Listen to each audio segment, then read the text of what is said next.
Bien, je vous propose de commencer. On est dans une configuration un peu particulière ce soir, puisqu'on sera plutôt sur le mode de la conversation avec l'invité. Alors, on est dans le cadre des travaux du groupe Santé, hein, pour ceux qui y participent déjà, qui procèdent à un certain nombre d'auditions.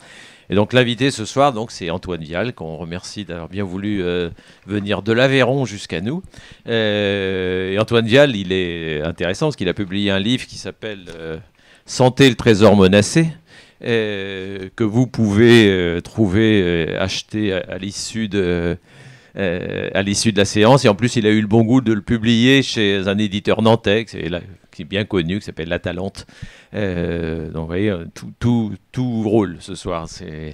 Alors, Antoine Vial a beaucoup bourlingué, hein, depuis Médecins sans frontières jusqu'à la revue Prescrire, en passant par France Culture. Je crois que vous avez été l'animateur des émissions médicales de la chaîne. Je crois, s'il y a des gens qui se souviennent, je crois que c'était le corps entendu ou le journal du corps, des choses comme ça. Et Archipel Médecine, voilà, ça remonte déjà à quelques années. Et puis son livre dit beaucoup de choses sur la santé. Et vous y allez un peu à la sulfateuse quand même sur le système de santé. Et notamment, vous développez un concept qui est celui de la santé participative, mais vous aurez l'occasion d'en reparler. Alors je vais m'arrêter là. Vous allez être tourmenté par 3 personnes. Donc Philippe Audic, qui est le président du Conseil de développement, qui commencera par vous poser la première question, en tout bien tout honneur. Et les 2 animateurs donc, de ce groupe santé, donc, qui sont Véronique Gratas et Michel Jouvet, qui animent cette réflexion sur la santé depuis déjà quelques mois et qui se dépensent sans compter sur ces sujets. Donc tous les 3 vont vous poser des questions à la fois sur votre livre, sur la santé, sur les perspectives et sur ce concept de santé participative. Voilà, et moi je m'arrête là. Merci Gabriel, mais il a déjà presque tout dit. Néanmoins, je vais effectivement commencer par une question un peu globale. Ce livre, que j'espère vous serez nombreux à lire, vous y faites un diagnostic sans concession sur l'état du système de santé en France. Ce trésor, né après la Seconde Guerre mondiale, dans le cadre d'une politique de sécurisation des Français bien compréhensible après cette guerre mondiale. Alors c'est un diagnostic sans concession, il est passionnant, donc lisez-le si vous pouvez, et il est en même temps inquiétant. Vous y parlez de tout, des hôpitaux, dont vous dites qu'ils tuent, des médicaments, qui tuent également, des petits hôpitaux condamnés, de la désertification qui s'accentue, de la concurrence entre les cliniques privées et l'hôpital public, de l'inversion du système, généralistes, hôpitaux, voilà, de la formation des généralistes, de la double peine pour les handicapés, pour les personnes âgées. Enfin, je vais très très vite, et de la place du patient. Et vous terminez, après ce constat qui est encore une fois sans concession, vous terminez effectivement en considérant qu'il y a un espoir. L'espoir, c'est celui que tout le monde se remette autour de la table, et particulièrement les patients, pour peut-être corriger le système ou construire un nouveau système qui soit vraiment au service de la population. Voilà, donc ayant dit ça, je voudrais vous demander peut-être rapidement de résumer ces grands sujets que vous avez traités dans votre livre, avant de passer à des questions plus précises. Merci. En fait, c'est un constat, mais c'est un constat effectivement qui est alarmant. Je ne sais pas, dans la salle, il y a probablement des personnes qui sont patients. Je ne le souhaite pas, mais enfin, en général, malheureusement, on l'est tous un jour. Et il y a aussi peut-être des professionnels de santé. Et je crois que, en fait, si on prenait chacun d'entre nous et qu'on demandait de raconter une histoire, son histoire de santé, de soi ou de ses proches, on trouverait effectivement des problèmes, des dysfonctionnements, quelquefois beaucoup plus graves, vraiment des empêchements aux soins. Et on peut se poser la question, et merci d'être revenu là-dessus, pour moi, la santé, telle que nous l'avons en France, c'est effectivement un trésor. Je suis visiblement pas le seul à le considérer. Je crois que si on devait faire, et ça a été fait, mais malheureusement ça date un peu, un sondage sur quel est le lien qui nous unit tous, population française aujourd'hui, ce qui ressortait À ce moment-là, ça date de 12 ans. C'était justement la sécurité sociale, c'était le système de santé. Comme si c'était effectivement le seul sujet qui faisait l'unanimité dans notre pays. Et ce n'était pas tout à fait un hasard, parce que ce système-là, il n'est pas tombé du ciel.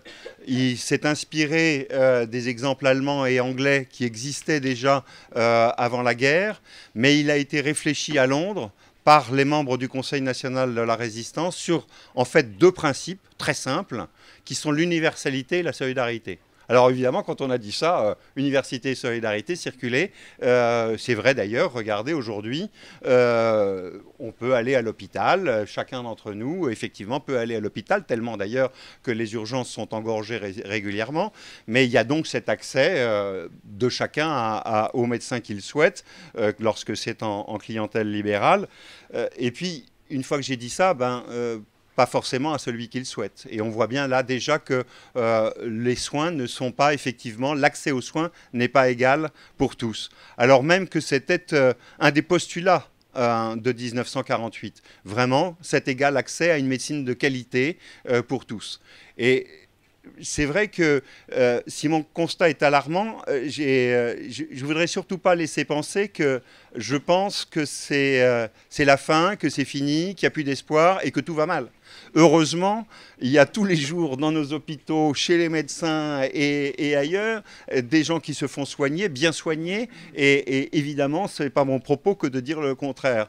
Je veux juste dire, avec ce livre, regardez, les grands pans, les grands segments de la santé, si on les prend un par un, eh bien, effectivement, il y a des questions à se poser. Et alors, vous avez raison, je parle de l'hôpital, pour un certain nombre de raisons, mais sur lesquelles on reviendra, je ne voudrais pas monopoliser la parole, parce que voilà, oui, c'est ça aussi que je voulais dire, pardon, je fais une petite parenthèse. Je suis vraiment là pour échanger avec vous. C'est ça qui m'intéresse. Sinon, je ne serais pas venu justement d'Aveyron ou de Paris. Enfin voilà, c'est vraiment comme ça qu'on va se nourrir, parce que c'est effectivement mon autre postulat, et je vais m'arrêter là-dessus. C'est une fois que j'ai traité de la santé en France au travers des médicaments, des hôpitaux, des personnes âgées, des personnes handicapées et d'un certain nombre de grands thèmes comme ça, c'est de dire il y a des solutions pour non pas sauver ce système, non pas le réformer, parce qu'on voit bien que même avec les meilleures intentions du monde, je côtoie les ministres de la Santé depuis les années 81, donc et quelquefois de très près, il y en a un certain nombre que j'ai vu animer des meilleures intentions du monde.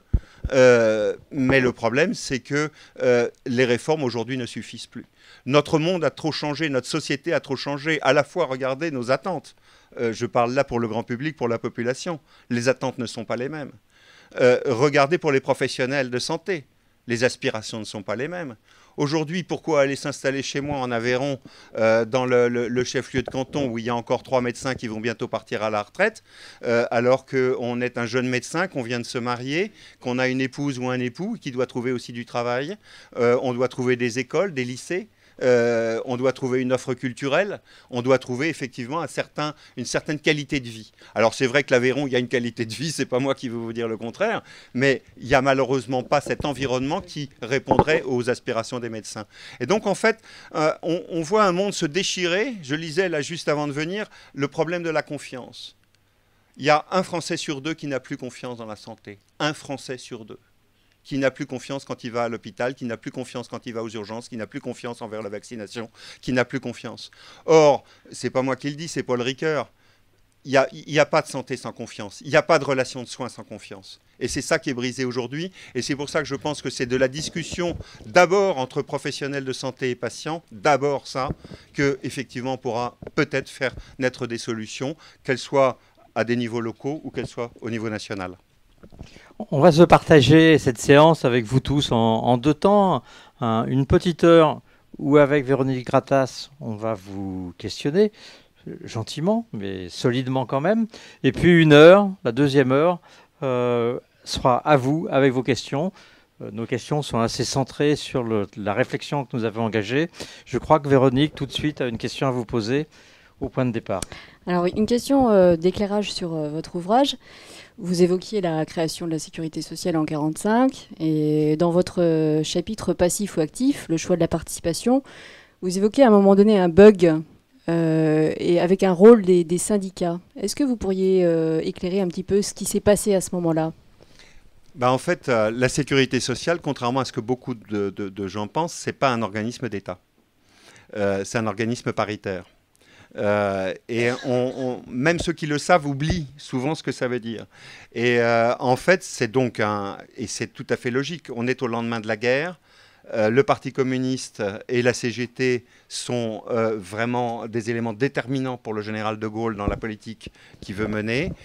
Et la sécurité sociale, les membres du Conseil de résistance qui ont participé à cette réflexion-là sont justement beaucoup issus des rangs du Parti communiste. Donc il n'est pas question à ce moment-là de remettre en cause un des principes qui a été dicté et qui est effectivement cette gouvernance paritaire.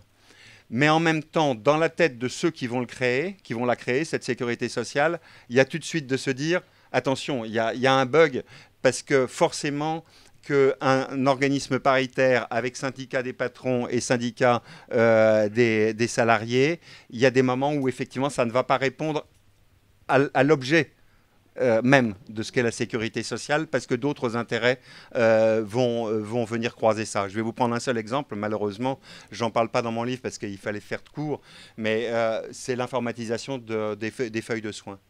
Si aujourd'hui les feuilles de soins ne sont pas totalement informatisées, si on n'est pas, pour regarder le fisc, c'est quand même formidable. On est dans un pays où on a d'abord informatisé le fisc et pas encore la santé, quoi. Et pourquoi ça? Bah, tout simplement parce que ceux qui font les feuilles de sécurité sociale, bah, c'est des armées de gens. Pour reprendre les ordonnances, ce sont des armées. Et il n'était pas question, évidemment, pour un certain nombre de syndicats, d'aller sacrifier ces armées. Et moyennant quoi, on a retardé.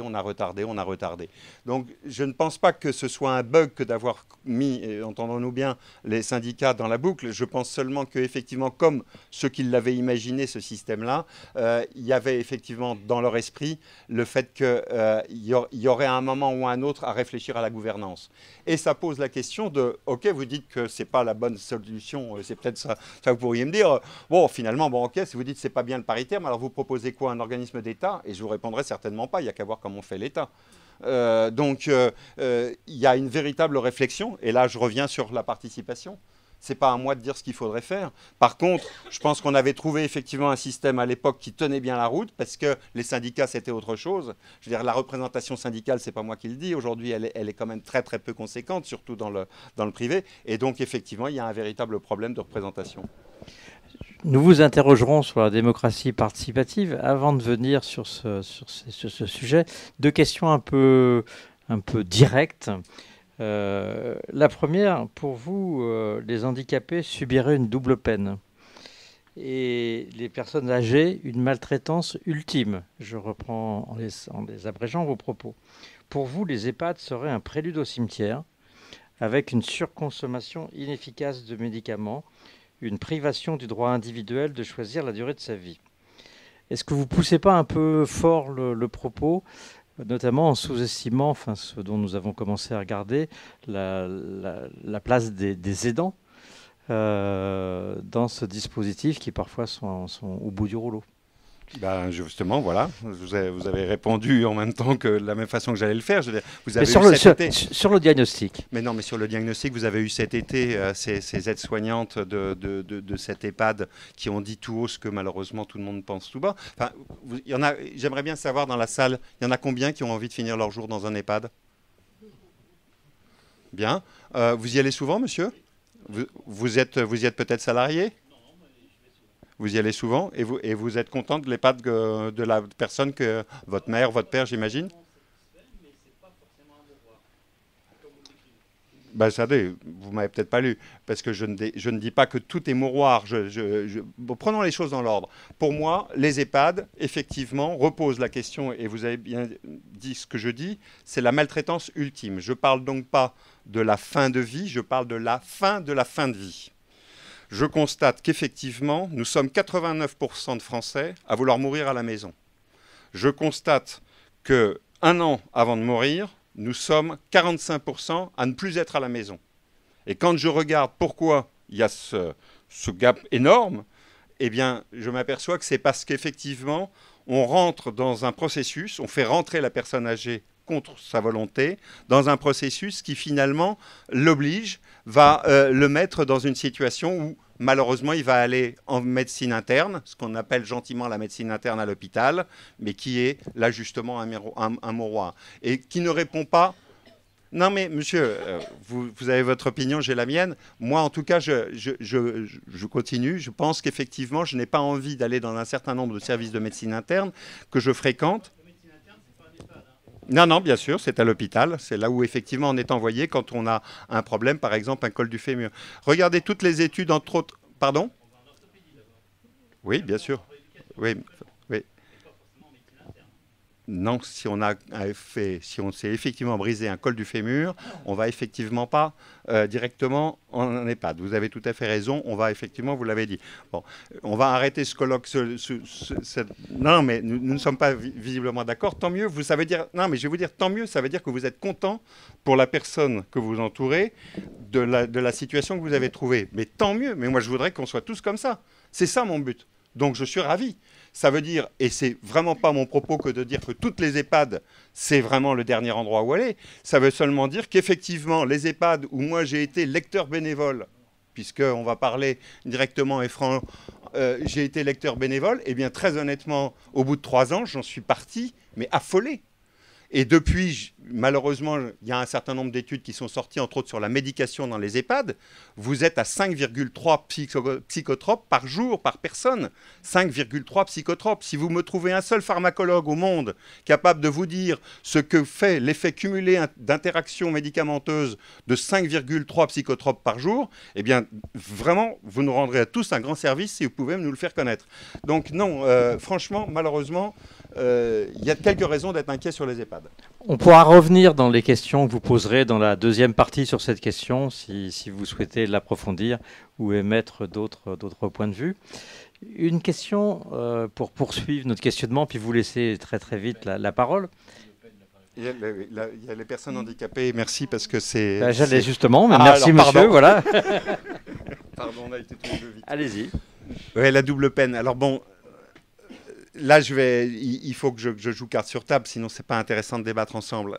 Il se trouve que dans mon parcours de soignant, j'ai eu mon fils aîné qui a été victime d'un très grave accident d'escalade, qui est resté dans le coma pendant de nombreux mois, qu'on a réussi à tirer d'affaire, mais ça a fait qu'on est passé par la rééducation intensive, on est passé par probablement le don d'organes, par l'euthanasie, par toutes ces questions-là. Et puis finalement, avec beaucoup d'efforts de sa part, il a réussi à s'en sortir, mais il s'en est sorti étant mutique et étant quadraplégique, c'est-à-dire ne pouvant absolument plus agir avec l'ensemble de ses membres, juste un geste qui était le pouce de la main gauche qui lui permettait de communiquer avec les autres, mais avec toutes ses fonctions cognitives. Donc 18 ans dans cette situation-là. Je m'étais déjà posé la question du handicap, mais de très loin, parce que j'avais un père qui était aveugle de guerre. J'ai pas vécu à côté d'un handicapé, donc je savais pas ce que c'était, parce que il travaillait comme tout le monde, il prenait le métro comme tout le monde, enfin voilà. Donc j'ai découvert ça en fac de médecine, en fait, le handicap. Et puis là, j'ai découvert autre chose. Alors évidemment, j'ai découvert des soignants absolument formidables.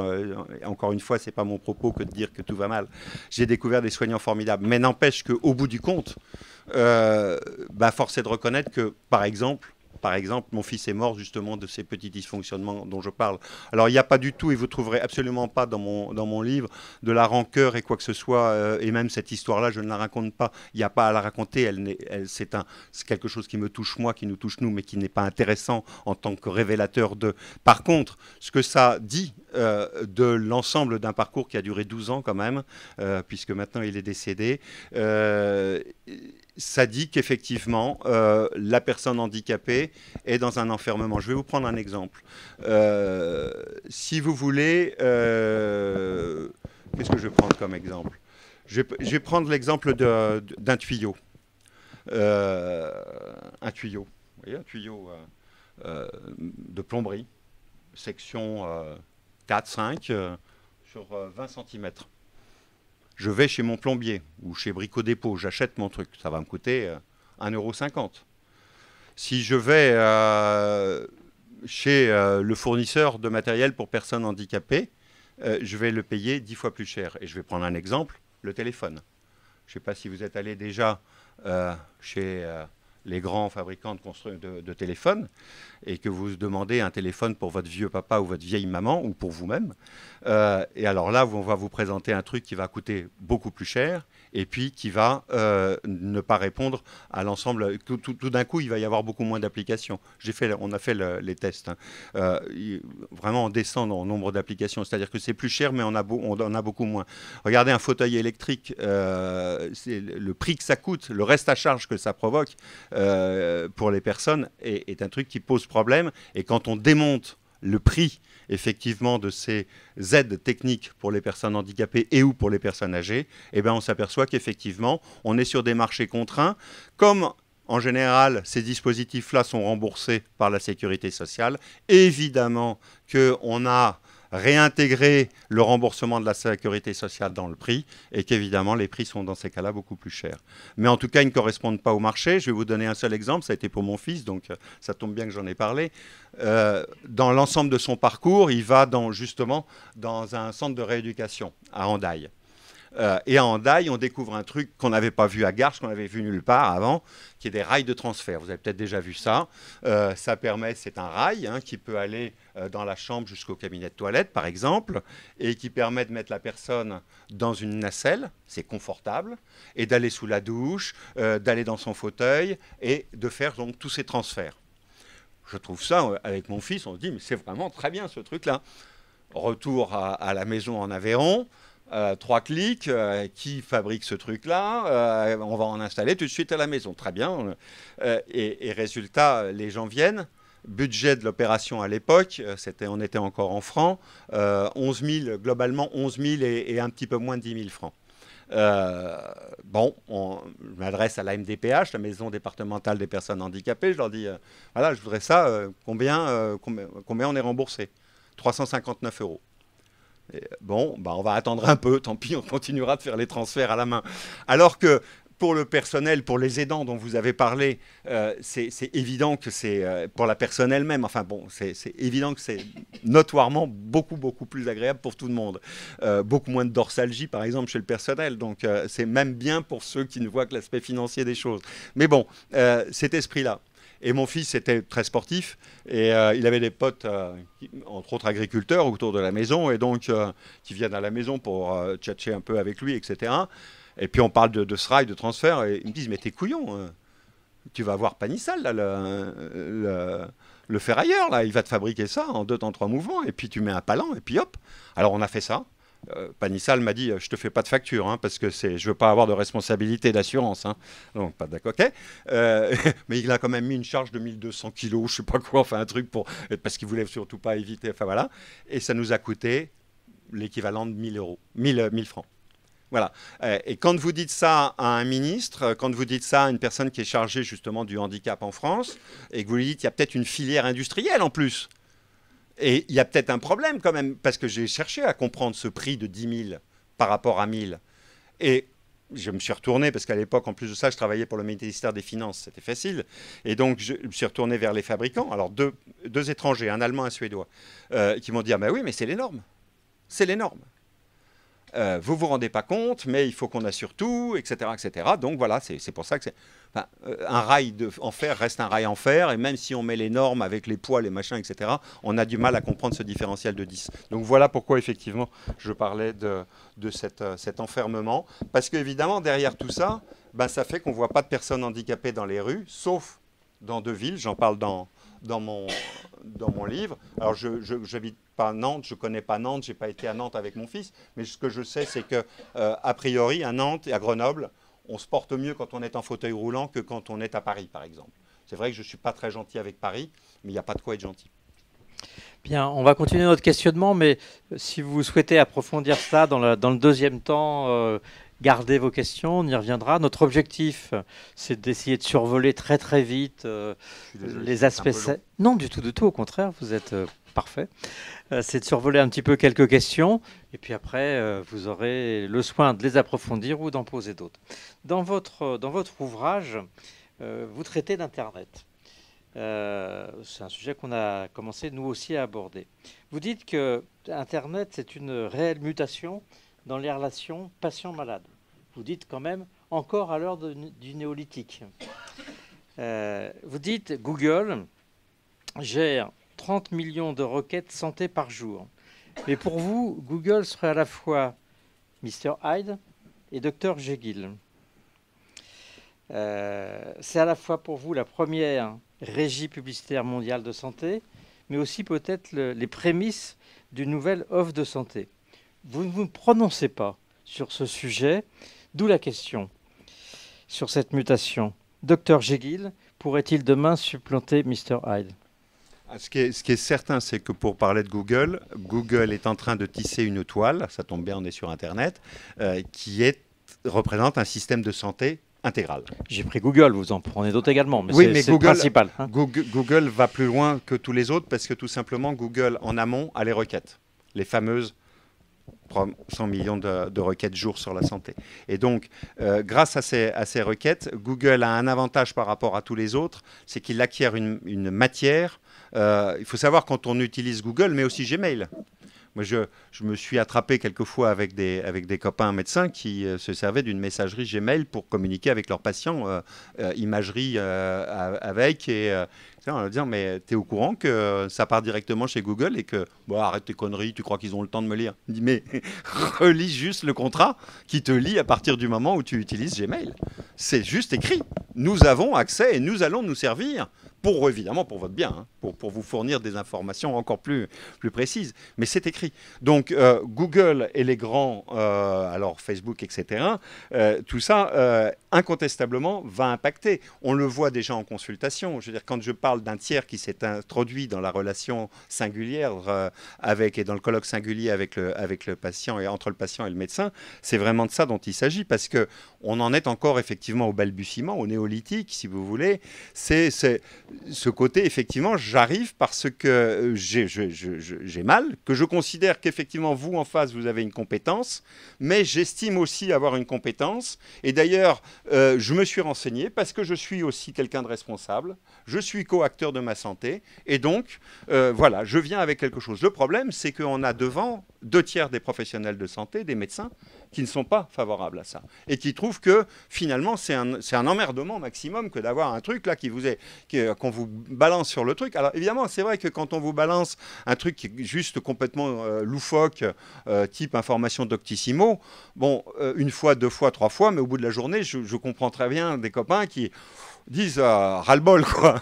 Mais en même temps, c'est impossible de se dire que ça n'existe pas. C'est fini, ce temps-là. Donc, il va falloir effectivement inventer une nouvelle relation entre le patient et son médecin qui tiennent compte de ce tiers. Mais tant mieux là encore. Ça veut dire qu'on a des personnes qui sont, encore une fois, plus informés, alors ça pose le problème de la qualité de l'information, on pourra y revenir si vous voulez, mais plus informés et plus actifs, plus proactifs par rapport à leur santé. Mais qu'est-ce qu'on peut demander de mieux? Donc pour moi, oui, Internet, c'est ça, c'est pas Google qui est Dr. Jekyll ou Mr. Hyde, c'est effectivement Internet qui permettrait, s'il était utilisé comme moi je l'imagine, une information de qualité, pour commencer. Regardez aujourd'hui combien c'est difficile de faire une requête sur Internet. Comment est-ce qu'on fait quand on cherche quelque chose, une information, parce qu'on sort de chez le Toubib qui vient de vous annoncer un gros truc, là, un scud dans la tête, on n'a pas tout entendu, on est complètement, même s'il a pris le temps, même si on est passé de 7 minutes à 30 minutes, parce que justement, il sait qu'il vous a cerné un grand truc sur la tête, on revient à la maison, on est complètement sonné. Et donc le lendemain, le surlendemain, pas tout le monde. Il y a des gens qui ne vont pas vouloir savoir. Mais on est un certain nombre à dire « j'ai envie d'en savoir plus ». Alors là, voilà, on trappe les 3 mots-clés. Déjà, on ne sait pas quel mot-clé mettre. Et c'est déjà un problème parce que ça s'apprend. Ça s'apprend, cette façon effectivement de consulter Internet, de discriminer l'information. Et donc, on va taper ces 3 mots-clés, puis on va avoir un certain nombre de possibilités qui vont sortir, mais les premières possibilités, ce sont ceux qui ont payé le plus cher, donc ce n'est pas forcément les meilleurs, et puis ce sont ceux qui sont les plus visités, ce ne sont toujours pas forcément les meilleurs, et on ne va pas avoir la grille, finalement, pour dire ça, oui, clique, ça, oui, clique. Ça, je prends cette information parce qu'effectivement, je sais que derrière, elle me donne un certain nombre de gages, comme quoi elle est qualifiée, comme quoi effectivement elle est fiable. et que derrière, il n'y a pas des intérêts industriels, il n'y a pas des intérêts commerciaux. Donc voilà, pourquoi Dr Jekyll et Mr Hyde, c'est parce qu'il y a tout ça dans Internet. Il y a le meilleur et il y a le pire. Mais si on savait s'en servir, et là, par exemple, le « on » pourrait être l'État, si l'État avait un service d'information de santé, par exemple sur les médicaments, où on est vraiment de l'information, pas les notices qu'il y a dans les boîtes, mais de l'information de qualité sur les médicaments, bah peut-être qu'effectivement, on serait tous un peu moins bêtes. On y reviendra sûrement. C'est un sujet majeur. Avant de passer la parole à Véronique, puis de vous laisser aussi la parole très vite, une question plus générale. Vous plaidez pour une démocratie participative, hein, vous l'avez déjà un peu évoqué, s'appuyant sur la co-construction. À Nantes, on aime bien la co-construction, avec tous les acteurs de la santé concernés.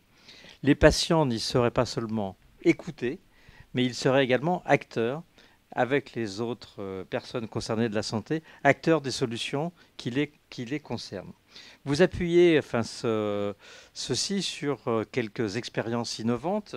J'ai noté Living Lab, pardon pour mon anglais, Diabète Lab ou Collectif Europe et Médicaments auprès de la Commission européenne. Pouvez-vous, à partir d'un exemple, nous dire plus concrètement ce que pourrait être la démocratie participative? Alors, puisque je dois prendre qu'un exemple, je vais prendre peut-être le collectif Europe et Médicaments parce qu'en plus de ça, il a de l'ancienneté et donc on a du recul, on peut vraiment juger du résultat. Le collectif Europe et Médicaments, c'est en 2002. On est un certain nombre à apprendre que la Commission européenne a un projet de review, de refonte complète de la législation européenne sur le médicament. Il faut savoir que la législation européenne sur le médicament prévaut sur les législations nationales, sauf pour le prix. Les États restent effectivement responsables du prix des médicaments. Le reste, c'est la législation européenne qui le fixe. Et donc, on apprend que la Commission européenne a ce projet de review. Et dans ce projet de review, il y a des choses qui nous paraissent avec un éventail, et je vais y venir tout de suite, d'acteurs complètement différents, complètement aberrantes. Par exemple, il y a l'autorisation de médicaments de prescription à la télévision. Il y a le fait de faire tomber les brevets des médicaments, de les rallonger de façon exponentielle, de pouvoir, pour la recherche sur le médicament, faire des passe-droits, etc., etc. Parce que tout ça marche quand même en réseau. Moi, j'étais à ce moment-là très à prescrire. On voit les mutuelles qui nous disent vous avez vu ça, c'est pas possible. On a un certain nombre d'associations de patients atterrés aussi qui nous disent là, on peut pas laisser passer ça, il faut faire quelque chose. Et ça au niveau européen. Et donc, on prend l'initiative au sein de Prescrire d'inviter finalement tous ceux qui avaient envie de participer à une réflexion sur ce projet de review, de les inviter à discuter ensemble pendant une journée. La journée se passe et effectivement, on décide de créer le collectif Europe et Médicaments, une structure totalement informelle. Il n'y a pas de coquille juridique, il n'y a rien. Juste, il y a un certain nombre d'acteurs, professionnels de santé, mutuelles, et associations de patients, associations de consommateurs aussi, qui disent, voilà, on a envie effectivement de combattre cette législation, en tout cas un certain nombre d'articles de ce projet ensemble. Et pendant 2 ans, on va batailler et on va gagner sur globalement à peu près tout. On n'a pas gagné sur tout, mais enfin, on a vraiment... En fait, ce que nous ont dit les députés européens, c'est que on est arrivé en donnant tout d'un coup. Alors d'abord, puissamment, puisque dedans, vous aviez l'Union des consommateurs européens, et c'est autre chose dans les pays du Nord et les pays anglo-saxons, ça a du poids. Il y avait la mutualité européenne, toute la mutualité européenne, en Allemagne et dans les pays du Nord, ça a beaucoup de poids.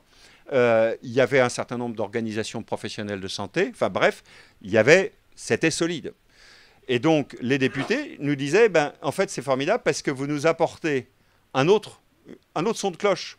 Pour le moment, nous avions, à l'époque, en 2002, il y avait plus de 1000 cabinets de lobbying pour l'industrie pharmaceutique installés à Bruxelles. Plus de 1000 cabinets de lobbying pour l'industrie pharmaceutique. Et il n'y avait rien de l'autre côté. Côté patient, côté consommateur, côté professionnel de santé, côté mutuelle, il n'y avait rien. Et donc tout d'un coup, on arrivait avec un autre éclairage, avec une expertise quand même, en faisant un véritable travail. On a proposé, on a été jusqu'à écrire les amendements. C'est pas nous évidemment qui les avons déposés. On les proposait après ça aux différents partis européens, PPE, etc. Enfin vraiment tout le monde. Et d'ailleurs c'est très intéressant de noter que nos amendements ont été pris par tout le monde sauf par l'extrême droite. Ça a été vraiment autant le Parti populaire européen, un parti de droite, que le PSE, Parti socialiste européen, que les écolos. Tout le monde a porté, a dit tiens, ça c'est pour moi, ça c'est pour moi, ah ben non, ça c'est pas pour moi, j'en veux pas. Et bref, tous nos amendements ont été portés et encore une fois, nous avons gagné plus de 80% en fait sur les amendements que nous avions proposés. Donc, on s'est dit voilà, la guerre est finie, c'est bon, on repart chacun chez nous. Et puis un certain nombre qui ont dit non, mais ça va pas la tête, ça va continuer. Il y aura encore d'autres propositions de la commission. Et donc, on a décidé non pas de formaliser, toujours pas, mais de garder un groupe actif qui, justement, continue. Et là, encore hier ou avant-hier, il y avait les mails, moi je ne suis plus complètement immergé dedans, mais il y a ce petit groupe. Et alors c'est très intéressant parce qu'il est à géométrie variable.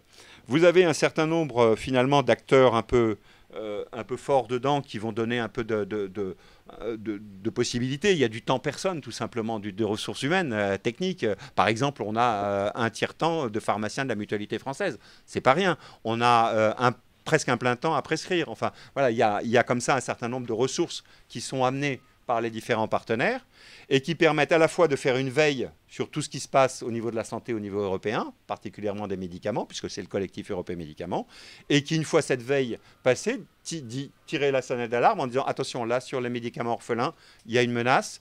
Et alors, ce qui est très intéressant, c'est que de ce groupe d'actifs qui est là en permanence, vont s'adjoindre finalement en fonction des projets de loi, par exemple sur les médicaments orphelins, les associations qui sont évidemment sur des maladies orphelines, etc. et qui vont venir s'adjoindre et travailler ensemble et donc donner encore une meilleure expertise. Et moyennant quoi, ce collectif Europe Médicaments, il continue sa belle vie et il est aujourd'hui un interlocuteur autant à Bruxelles maintenant pour la Commission qui au début ne nous a pas vu d'un très bon œil, mais c'est un interlocuteur qui est systématiquement consulté dès qu'il y a un projet de santé.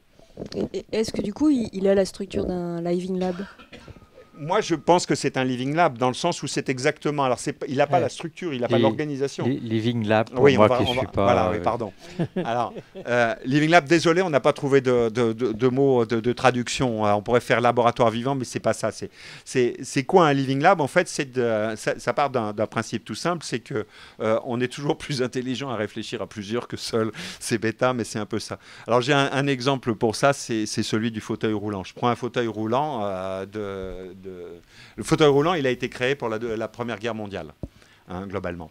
Il y avait 2 grandes roues à l'arrière, 2 petites roues à l'avant et un guidon pour manier.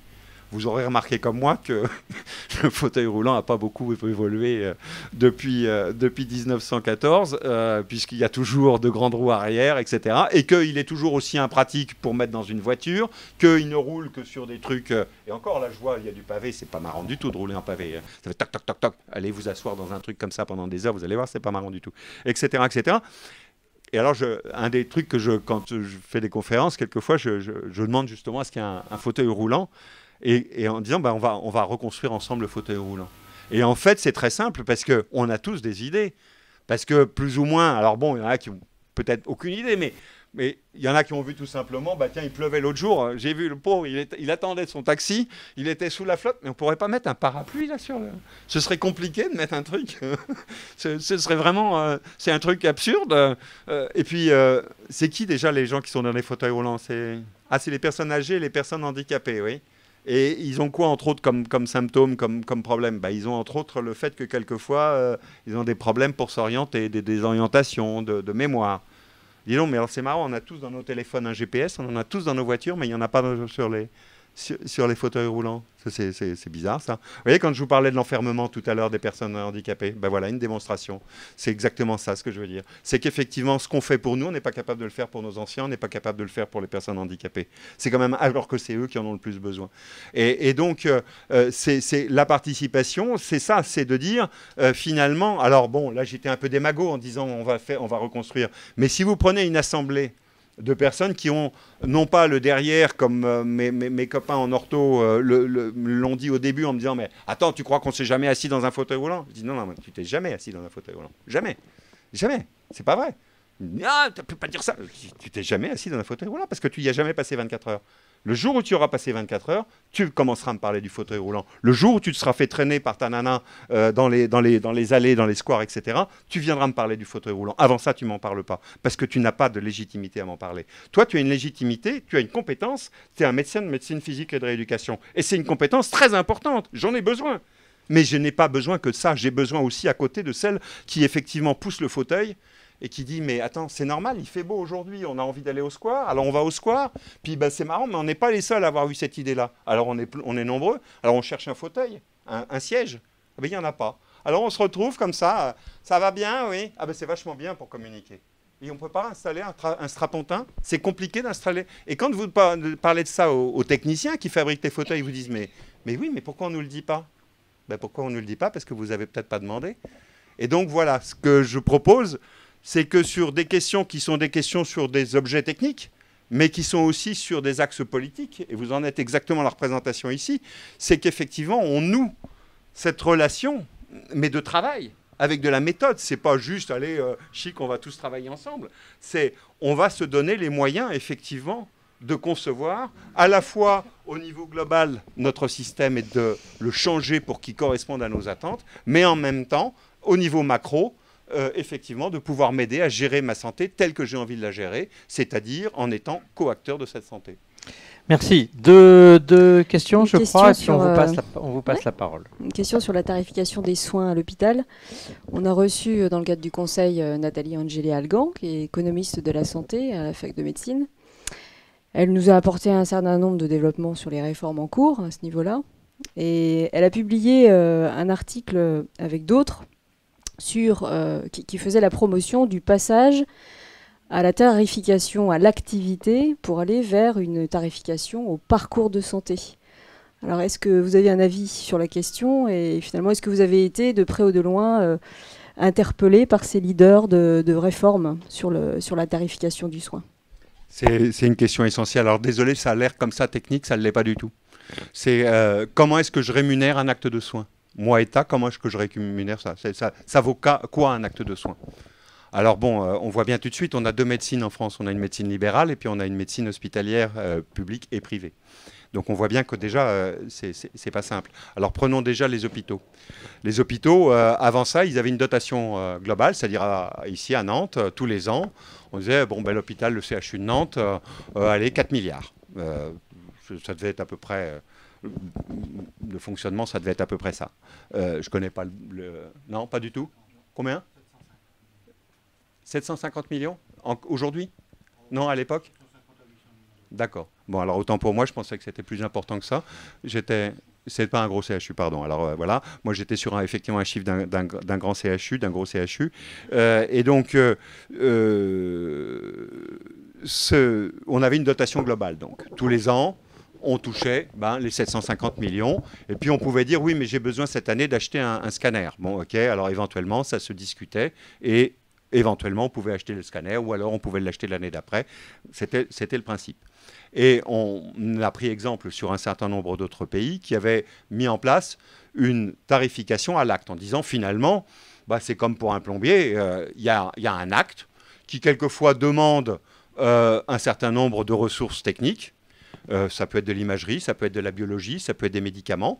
Donc on a un professionnel qui a une compétence, qui a un certain nombre de ressources, qui met en œuvre et qui correspondent à un prix. Donc, pardon ? 1,3 milliard. Donc ça augmente, mais ce qui est logique parce que c'est malheureusement très exponentiel tout ça. Mais donc on a introduit ce système-là et qui donc dit, voilà, une appendicectomie, c'est tant. Sauf que quand on regarde comment est calculé le prix de cette appendicectomie, on s'aperçoit que finalement, elle a été calculée sur une appendicectomie moyenne, qui prend un temps moyen, qui requiert un bloc opératoire et des compétences moyennes, etc., etc. Tout ça est normal. Sauf que on regarde encore mieux et on se dit, mais comment est-ce que finalement je fais bénéficier la qualité à cette tarification? Comment est-ce qu'elle finalement elle va servir la qualité? Et en fait, on s'aperçoit qu'elle fait exactement l'inverse. Non pas parce que c'est la tarification à l'activité, mais parce qu'elle est 100% basée justement à cette activité, c'est-à-dire au nombre, à la quantité.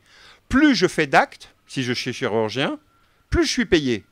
Alors je vais vous prendre une spécialité chirurgicale qui a beaucoup de problèmes, entre autres avec la iatrogénie et puis avec surtout les infections nosocomiales. Il y a des infections nosocomiales dans mon établissement. Ce n'est pas forcément moi, chirurgien, qui en suis responsable. Ce n'est pas forcément quelqu'un qui en est responsable. Ça peut être le circuit de soins. Mais en tout cas, il y a effectivement des infections. Il y a mon patient qui a effectivement, malheureusement, été atteint d'une surinfection. Je suis obligé de réopérer. Bingo. 2 opérations. C'est-à-dire que parce que j'ai commis une erreur, je touche, enfin pas moi, chirurgien, mais l'établissement touche 2 fois.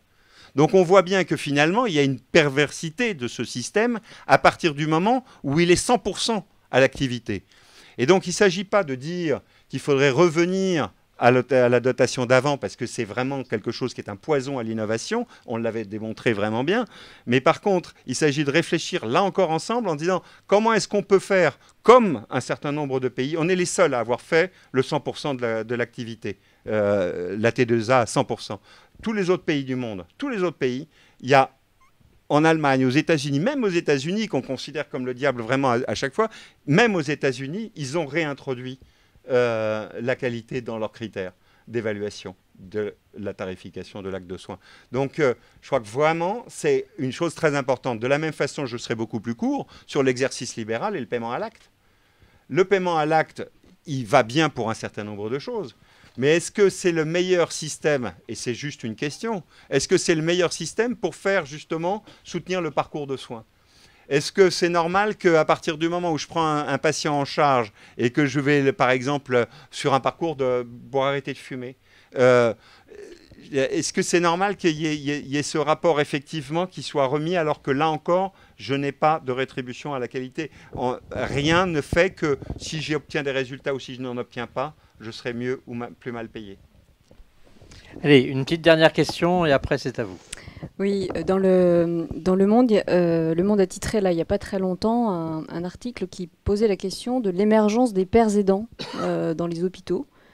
Et puisque vous évidemment vous faites la promotion de réintroduire le patient et les usagers dans le système, avez-vous un avis sur l'émergence de ces anciens malades? Alors pères aidants, c'est les anciens malades qui du coup sont embauchés par l'hôpital pour aider des malades.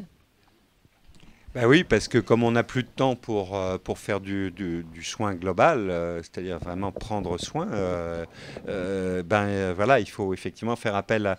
moi, je trouve que c'est génial quand ça marche. Le problème, c'est que j'ai pas... ça fait très très longtemps, c'est vraiment, j'ai l'impression vraiment là d'un marronnier. J'ai entendu ça pendant mes études, je veux dire, c'est...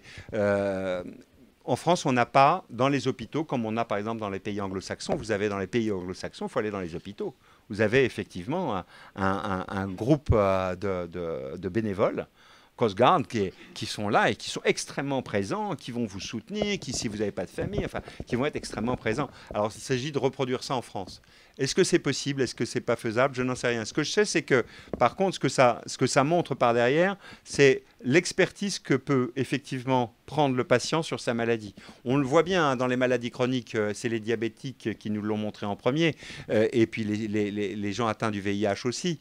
Mais c'est effectivement plus un patient est proactif par rapport à sa maladie, et donc plus il a de connaissances et de maîtrise de sa maladie, mieux il va se porter, c'est parfaitement clair.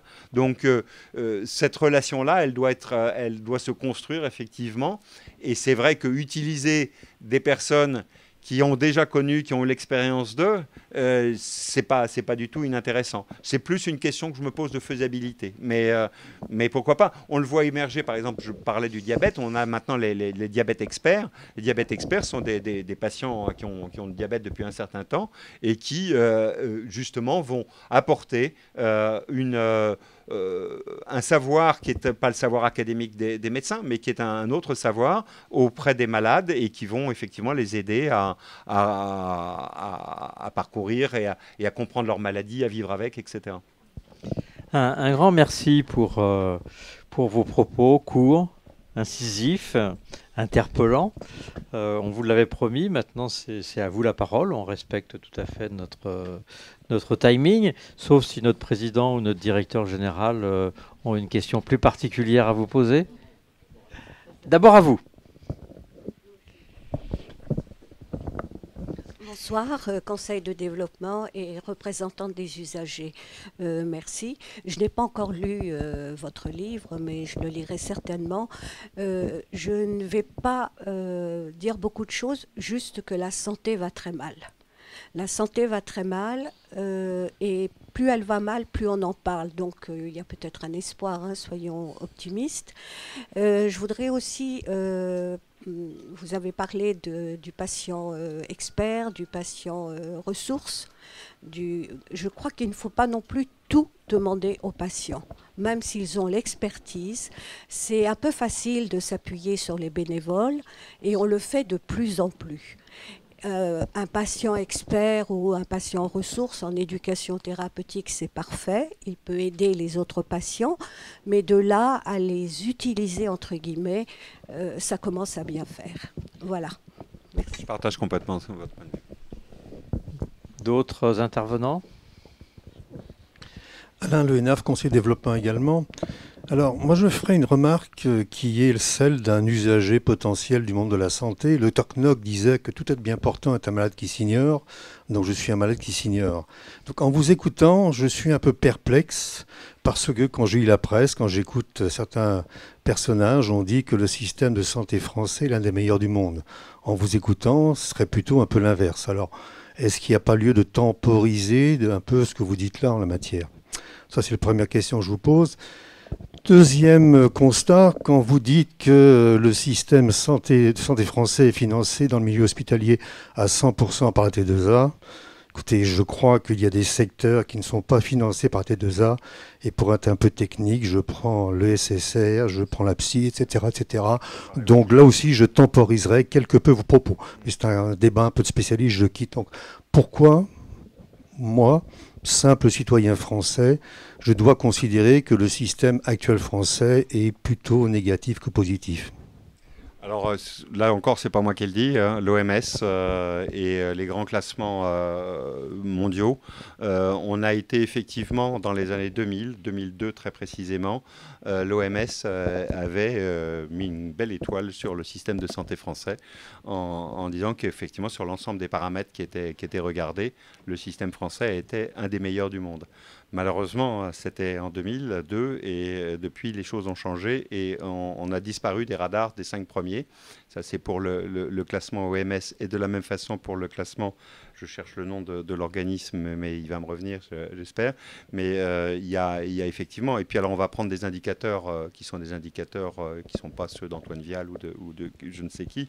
L'espérance de vie. L'espérance de vie l'année dernière pour la première fois a reculé, l'espérance de vie globale, mais l'espérance de vie en bonne santé a reculé, elle, depuis 5 ans.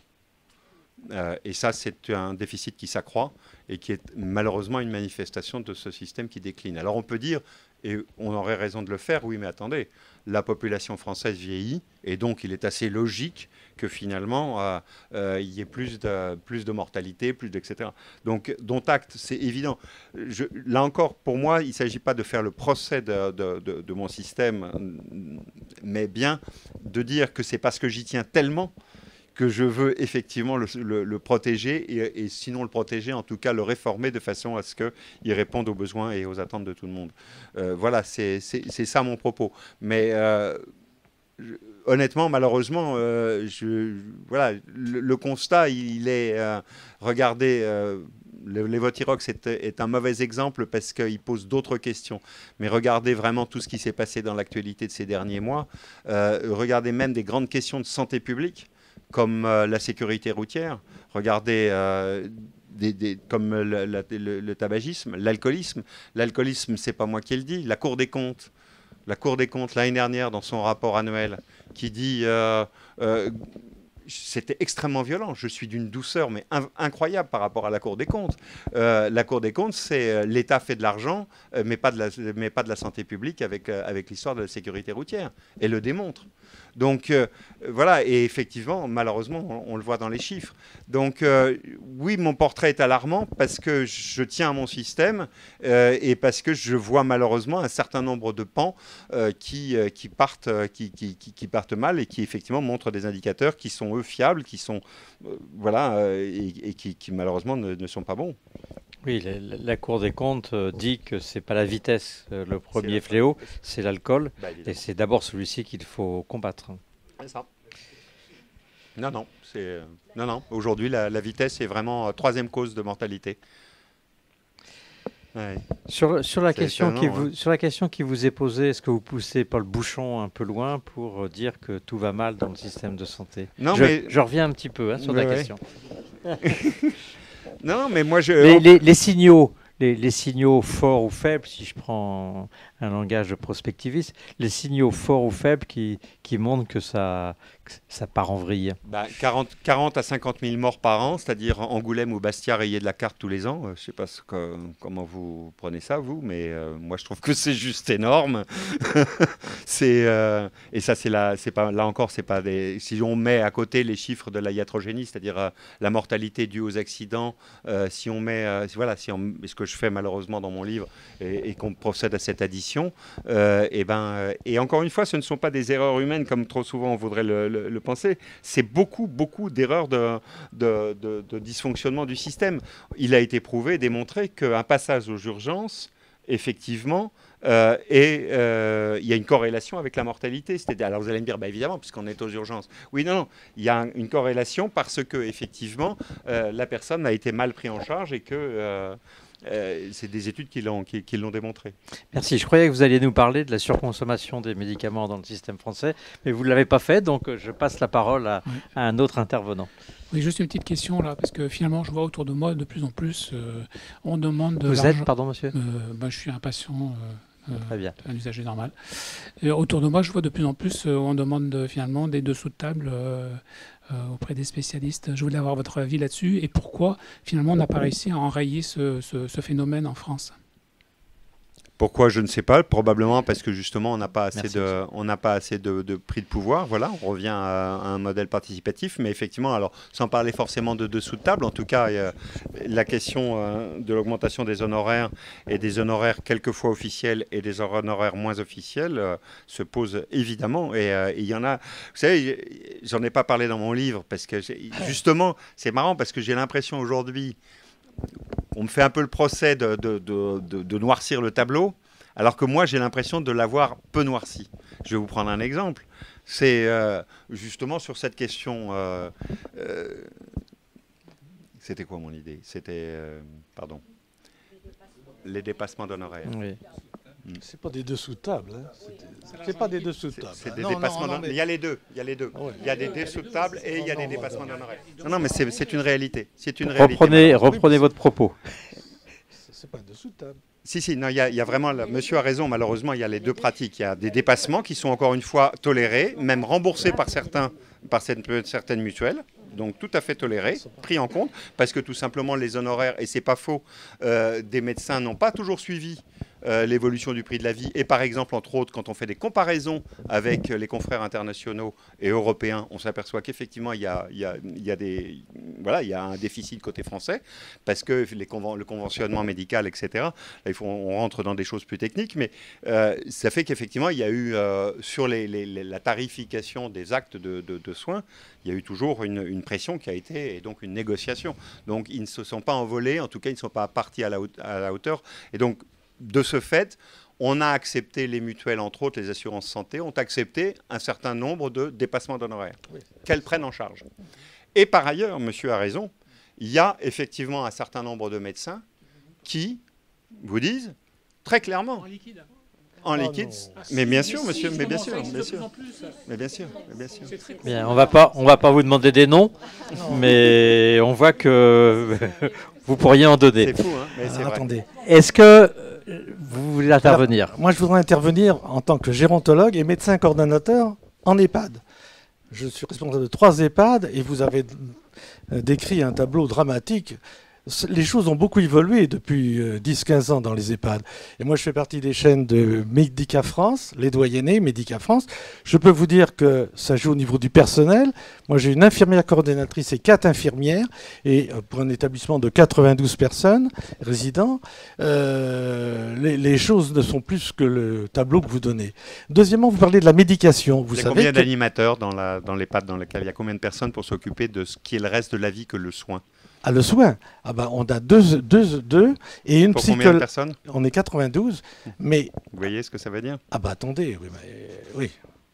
Ben non, mais c'est de ça dont je parle. Deuxièmement, vous parlez de la médication. Vous savez que dans les EHPAD, les résidents gardent leur médecin traitant. Oui, bien sûr. Donc, il ne faut pas généraliser la prescription. Et moi, de mon côté, quand il y avait parfois quelques excès, j'appelais mon confrère, que je connaissais les 3/4 du temps, parce que j'avais des responsabilités dans les FMC et les EPU.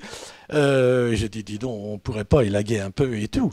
Je suis d'accord avec vous, mais il ne faut pas dire les EHPAD ont beaucoup progressé, on s'occupe d'eux, on a des psychologues, on fait de l'artothérapie, la musicothérapie, on fait des tas de choses maintenant. Mais il y a EHPAD et EHPAD, hein. Non, mais alors déjà, vous êtes médecin coordinateur, alors on a des études qui montrent bien que quand il y a un médecin coordinateur, la gestion des médicaments est bien meilleure. Ouais. C'est pas. Moi je les contrôle. Bon, oui, donc évidemment, il y a un autre niveau de contrôle. Donc, dont acte, je suis complètement d'accord avec vous. Ça voudrait peut-être dire que ce serait peut-être intéressant de se poser la question de savoir s'il ne faudrait pas mettre un médecin coordinateur partout. Parce que je peux vous inviter, et je le fais tout de suite, dans mon Aveyron profond, et on va aller regarder les ordonnances de mes personnes âgées. Vous allez voir que vous n'allez pas être déçus du voyage. Vous allez trouver des IPP partout, enfin, etc. Donc, non, il y a une vraie question. Mais encore une fois, je ne cherche pas à dire que tout va mal. C'est invraisemblable parce que je n'arrive pas à sortir de ça. Mon truc n'est pas de faire le procès ni de personne, de quelqu'un en particulier, sauf 4 personnes que je cite dans mon livre, parce que vraiment, je trouve que trop, c'est trop. Mais sinon, c'est pas des questions de personnes. Je vais prendre l'exemple du médicament, puisqu'on en parle. Le médecin généraliste, tant pis s'il y en a dans la salle, le médecin généraliste français et le médecin spécialiste français ne connaissent pas grand-chose aux médicaments. Désolé de le dire, mais je vais maintenant démontrer mon propos. Mediator, c'est quoi ? Oui. En dehors du scandale de l'industriel, hein, en dehors du scandale de Servier, c'est des erreurs de prescription, alors que on sait que quand on regarde la dépakine, c'est quoi ? Quand on regarde, bon, malheureusement, on voit bien qu'il y a un vrai problème. Et encore une fois, je ne cherche pas à mettre en cause, je le suis médecin, donc je ne cherche pas à mettre en cause tel ou tel. Je dis juste, nous avons un problème. Nous avons en France des médecins qui n'y connaissent pas suffisamment en médicaments, et nous avons à côté de ça des pharmaciens que nous payons, puisque nous avons payé leurs études pendant 6 ans, et qui ne servent à rien sauf à faire de la délivrance débile. C'est quand même incroyable. Et on ne pourrait pas se mettre autour de la table pour réfléchir ensemble, pour dire, attendez, moi je suis un bon clinicien, je ne suis pas mauvais en clinique. Mais franchement, en médoc, j'ai pas reçu la formation. Faut être honnête. On a combien d'heures de formation sur le médicament encore aujourd'hui? J'enseigne à Saint-Antoine. C'est rien. Donc, alors je me permets de répondre pour la dépakine. Si vous prenez, j'ai regardé même un Vidal de 2012. Il y avait tout un paquet pour la femme enceinte. Mais donc on le savait, c'était inscrit. Et il disait, il ne faut surtout pas en donner, ou si vraiment, et vous revenez. Bon, ça veut dire que le pharmacien est pris en faute, ça veut dire qu'il a délivré à des femmes en âge de procréer de la dépakine sans leur faire à chaque fois, eh oh, je suis désolé, j'insiste, ça fait la 20e fois que je vous le dis, mais attention, pas enceinte.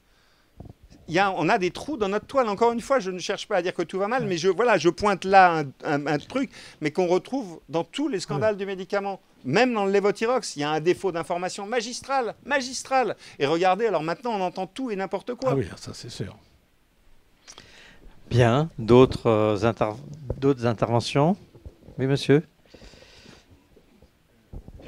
Donc, je suis médecin retraité, j'étais professeur à la faculté de médecine de Nantes. J'ai trouvé votre livre extrêmement gentil et tolérant pour le système de santé. Pour moi, la situation est bien plus catastrophique. Elle est bien plus catastrophique, mais elle n'est que le reflet de la société française. Et ça, j'ai regretté que vous ne le disiez pas assez dans votre livre. Le système de santé n'est que le pur produit de notre volonté collective. Et on n'en sortira pas. On est exactement comme les Américains avec la NRA, enfin, avec le problème du fusil, quoi, enfin, des armes à feu. C'est exactement pareil. On est content. Alors, je suis pas tout à fait d'accord avec vous sur la iatrogénie. Je pense que l'auditoire doit comprendre qu'en grec, iatrogène, c'est le médecin. Toute action d'un médecin est iatrogène. Et c'est un effet iatrogénique qui fait l'efficacité. Il faut simplement qu'elle soit contrôlée, dirigée. Et là, je vous ai trouvé un petit peu trop sévère. Mais sur le système de santé, il n'y a pas de politique de santé. Je crois qu'il faut le dire carrément à l'auditoire. Depuis 1948, il n'y a aucune politique de santé. Il y a une politique de l'heure de rendez-vous, du nombre de rendez-vous, mais il n'y a aucune gestion des rapports entre les professionnels de santé. Il n'y a aucune réflexion de contrôle des actes. Il n'y a aucun... Enfin, je suis ophtalmologiste, vous connaissez l'ophtalmologie, mais on a inventé des choses extraordinaires en ophtalmologie. La chirurgie inutile qui donne un résultat satisfaisant pour le patient. Enfin, il faut quand même l'inventer, ça. Hein, ça ne vient pas de sortir, ça fait quand même 20 ans ou 30 ans que ça dure.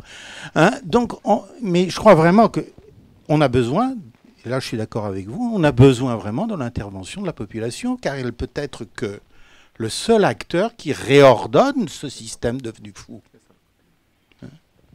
Vous pouvez réagir et compléter le propos, je pense que vous partagez. Mais là, on est complètement en face. Moi, j'ai la conviction qu'effectivement, ça ne viendra pas des professionnels de santé. Il y a une défiance. Et c'est vraiment pour moi, j'ai écrit là une tribune cette semaine ou la semaine dernière, justement là-dessus. Le problème majeur, vraiment, le point cardinal, c'est celui-là, c'est la confiance. Or, aujourd'hui, autant au niveau de l'état professionnel, l'état nous patients, qu'au niveau de ma relation dans le colloque singulier avec mon médecin, cette confiance, elle est effectivement atteinte. Plus ou moins, mais elle est atteinte. Et donc, je suis convaincu comme vous que ça ne passera que... Mais le problème, c'est que je ne vois rien apparaître. Je ne vois... Sauf... Alors voilà, là, on est dans un endroit où, justement, peuvent naître des... et je ne le dis pas par démagogie parce que je suis là, c'est parce que je pense sincèrement que c'est dans ces genres de lieux. Mais combien il y a de professionnels de santé dans la salle ? Voilà. 1, 2, 3, 4, 5, 6, 7, quand même, quelques-uns. Vous pouvez oser lever le doigt, hein, c'est pas interdit. Hein. Vous n'êtes pas fiché ici. Voilà, moi, je comprends pas, en plus de ça, je dois dire que ça a été une interrogation dans mon livre. Cette alliance entre le patient et son tout-vivre, elle me paraît mais tellement évidente que je ne comprends pas. Je n'arrive pas à comprendre comment il est possible. Alors, comment elle a été atteinte, ça je vois bien. Je peux suivre le raisonnement. Mais comment quand j'entends les copains, les confrères, je me dis, mais je vis dans un autre monde, quoi. Ils n'ont pas compris que celui qui allait défendre, justement, quand on a vu là, sur Arte, je crois, je ne sais pas si vous avez vu ce reportage sur Arte de lundi dernier, sur le bloc opératoire de l'hôpital Saint-Louis, qui montrait un bloc avec une souffrance des patients absolument invraisemblable, au point que ça pose des problèmes de sécurité et pour eux, et de burn-out et de suicide, et pour leurs patients. Donc on voit bien qu'effectivement on est au bout du truc là, et que c'est pas noircir le tableau que de montrer ça. Mais le problème, c'est que j'ai l'impression qu'on fait ce constat-là, qu'on est un certain nombre à le faire, mais que ça passe pas plus loin, quoi. On n'est pas capable de dire, mais voilà, alors que quel est le meilleur défenseur de mon intérêt, même si je suis que fric. Je suis que fric, je pense qu'au fric, je suis un médecin qui pense qu'au fric. Quel est mon meilleur défenseur ? C'est le patient. Enfin, l'alliance, elle est objective, elle est... Donc, je ne comprends pas. Attendez, monsieur, on laisse finir, hein, s'il vous plaît, puis il y a une question qui est posée. Non, mais voilà, on peut débattre, au contraire. On y reviendra. Ou allez-y, hein, si Michel... on repasse un micro, c'est juste en réaction sur ce point-là. Oui, mais je crois que dans la relation médecin-malade, médecin-patient, c'est une relation fondamentalement déséquilibrée. et que si on ne fait pas intervenir un tiers, elle restera fondamentalement déséquilibrée. Et les patients sont complètement sous la dépendance de leur médecin si c'est bien leur présenter les choses. Donc c'est une relation infantile. C'est une relation infantilisante. On croit être dans une relation de type marché. Hein, chacun a sa part et chacun mais ce n'est absolument pas vrai. C'est une relation profondément infantilisée. Et il manque un tiers pour rééquilibrer cette relation. Et tant qu'on ne mettra pas ce tiers pour rééquilibrer cette relation, alors il y en a qui croient dans la salle qu'ils sortent de cette relation infantilisée, ils se mettent le doigt dans l'œil jusqu'à l'omoplate. Hein. C'est un ophtalmo qui vous parle. Oui, hein, ça, quand on est malade, on est malade. Et on est dans une relation infantile, même les médecins, et on le sait très bien. C'est tout. Merci, on y reviendra. Philippe, tu veux? Bonjour. Quelle est votre vision du traitement des cancers en France? Est-ce que tu peux préciser un tout petit peu ta question? Non? Non. Bon, très bien. Ouvert. Oui, ça concerne beaucoup de monde, effectivement. Beaucoup de monde. Et puis, avec la démographie et la pyramide des âges, ça va évidemment pas s'arranger. Je ne peux pas avoir un avis... la seule chose que je puisse dire de façon globale, c'est... je vais vous répondre autrement. Quand j'ai un de mes proches qui est atteint d'un cancer, je lui dis, tu commences à aller à Villejuif, tu te fais installer ton traitement, puis tu viens le faire en Aveyron. Voilà. Mais je lui dis pas d'aller à Albi ou d'aller à machin. Voilà. Parce que je sais qu'effectivement, il n'aura pas les meilleures chances. Et quel que soit le cancer. C'est absurde, hein? Mais voilà. Ça, c'est le tous les jours. Le tous les jours. Si vous voulez, vraiment, 9 ans de Médecins sans frontières derrière moi, donc je crois que je ne suis pas très xénophobe. Enfin, on va avoir du mal à trouver ça chez moi. Mais la question des médecins à diplôme étranger est un énorme problème dans nos hôpitaux. Alors évidemment, probablement pas à Nantes, j'en sais rien, je n'ai pas été au CHU, mais malheureusement dans des hôpitaux périphériques, c'est dramatique. On a des médecins qui n'ont pas reçu la formation que nous avons reçue, et vraiment de loin. Et au point que, je crois que j'en parle dans mon livre, il y a eu des alertes très très sévères, et à Paris, il y a eu 4 internes qui se sont fait virer manu militari, qui venaient de Roumanie, parce qu'ils avaient déjà provoqué des catastrophes, quoi. Donc, et c'est pas un exemple, c'est-à-dire qu'effectivement, quand cette affaire-là est sortie, il y a une omerta chez les médecins, hein. On parle très peu, on n'aime pas dire ce qui va pas bien, et c'est pas bien de pas vouloir le dire, parce que on n'est pas parfait. Je veux dire, il y a personne, et évidemment, quand la médecine, qui n'est en plus de ça pas une science exacte, évidemment voilà, et puis dedans il y a un spectre de personnes qui sont les meilleures et puis les pires. Enfin bon, donc il n'y a aucune raison que ce soit différent de là ou de la gendarmerie. Voilà. Donc la question qui se pose, c'est ce qui a été posé, c'est la question du contrôle. C'est la question du contrôle. Et tant qu'on n'aura pas, par exemple pour le cancer, un organisme... Regardez, on avait un indicateur qui était très bien, on avait des registres. On avait entre autres des registres nationaux qui nous permettaient de connaître les grandes pathologies en France avec la mortalité, morbidité, etc. Ces registres, aujourd'hui, il faut presque les demander à Google. On ne les a plus en France. Alors, là encore, on ne va pas noircir le trait. Il y a un certain nombre de pathologies qui continuent d'être suivies. Mais il y en a un certain nombre pour lesquelles nous n'avons plus les données. Nous n'avons plus les données. On n'est pas capable de dire. Si vous voulez, par exemple, je vais prendre un exemple, les traumas crâniens. Je ne suis pas capable de vous dire, et personne n'est capable de vous dire en France, combien il y a de traumas crâniens avec séquelles en France tous les ans. Incapable. C'est fou, hein, mais incapable. Je pense qu'il faudrait demander aux assureurs. Est-ce que c'est normal ? Oui, deux petites choses. D'abord, concernant le cancer, il existe les registres concernant le cancer, première chose. Et deuxièmement, il y a toujours un problème de coût des traitements. Et là, je crois qu'il y a des traitements pour ceux qui peuvent se permettre de se faire soigner Enfin, ça, je ne crois pas qu'on puisse dire ça encore en France. Je crois qu'on ne peut pas dire ça encore en France, heureusement. Il y a des traitements qui sont beaucoup plus chers et qu'on n'utilise pas pour tout le monde. Ça, c'est ce qui concerne le cancer, et il existe des registres. Deuxième chose, j'ai fait partie du jury des États généraux de la santé en 99, et on nous demandait, nous, usagers patients, quelles étaient vraiment les choses qu'on demandait le plus aux professionnels de santé. Il y avait 3 choses. Et ce qui me surprend, c'est qu'elles sont toujours d'actualité. C'était écoute, information et accompagnement. Et aujourd'hui, en 2017, fin 2017, on demande toujours la même chose, de l'écoute, de l'information, de l'accompagnement, et je rajouterai de l'empathie. Mais les choses n'ont pas changé. Merci. Alors, sur le registre, on ne va pas rentrer là encore dans une question technique, mais on n'a pas les mêmes informations, si vous voulez, aujourd'hui dans les registres, vraiment, pour certains cancers, je vous assure, malheureusement, c'est vrai. Alors après ça, effectivement, je n'ai pas répondu je n'ai pas parlé du coût des médicaments. Là, c'est très, très compliqué. Je vais vous raconter une réunion de cabinet, c'est la dernière à laquelle j'ai assisté, cabinet de ministre de la Santé. Réunion de cabinet, les experts sur un médicament. C'était un médicament, cancer de la vessie. Vous voyez, ça tombe bien, on est dans le cancer. Les différents experts s'expriment. C'est un médicament qui n'agit que sur tel type de cancer, en phase terminale, et qui a un pronostic potentiel de 3 mois de survie. Coût du traitement, je ne sais plus combien, c'était 10 à 12 000 euros. Tous les experts, médicaux, cliniques, etc. Tous. Non. Non, il ne faut pas faire ça. Il ne faut pas rembourser ça. Il ne faut pas rembourser ça.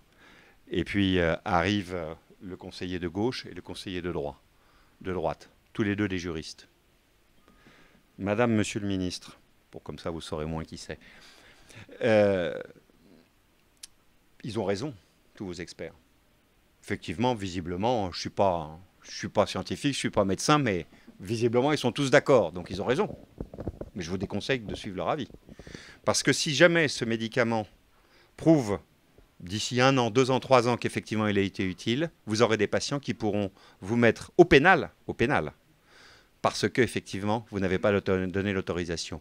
Aujourd'hui, on est dans un monde pour la santé qui est gouverné par le juridique. C'est-à-dire que le dernier avis sur, par exemple, une mise sur le marché d'un médicament, c'est les juristes qui le donnent.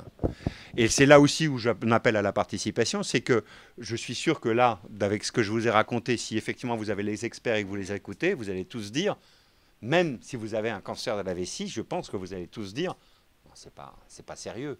C'est pas sérieux parce que tout simplement, il y a une enveloppe en France, on va dire de 1000 milliards d'euros, disons n'importe quoi. Les soins, si on voulait tous les faire en utilisant tout, ça coûterait 2000 milliards. Donc il y a donc bien des choix à faire. Et ça, on est tous d'accord. Donc comment on fait ces choix? On les fait parce que voilà, je suis un ministre, parce que je suis un directeur Non, c'est plus possible, ça ne relève plus de ça. Ça relève effectivement d'une discussion qui est mise sur la table, qui est partagée, qui ne va pas forcément plaire à tout le monde, mais en tout état de cause, qui aura été discuté. Parce que je sache, là, on est sur quelque chose qui dépasse carrément, mais de très loin, la seule question médicale. C'est quoi le prix de la vie? Enfin, on peut tout imaginer. Derrière, vous avez des questions éthiques énormes. Et ce n'est pas un médecin de répondre à ces questions-là.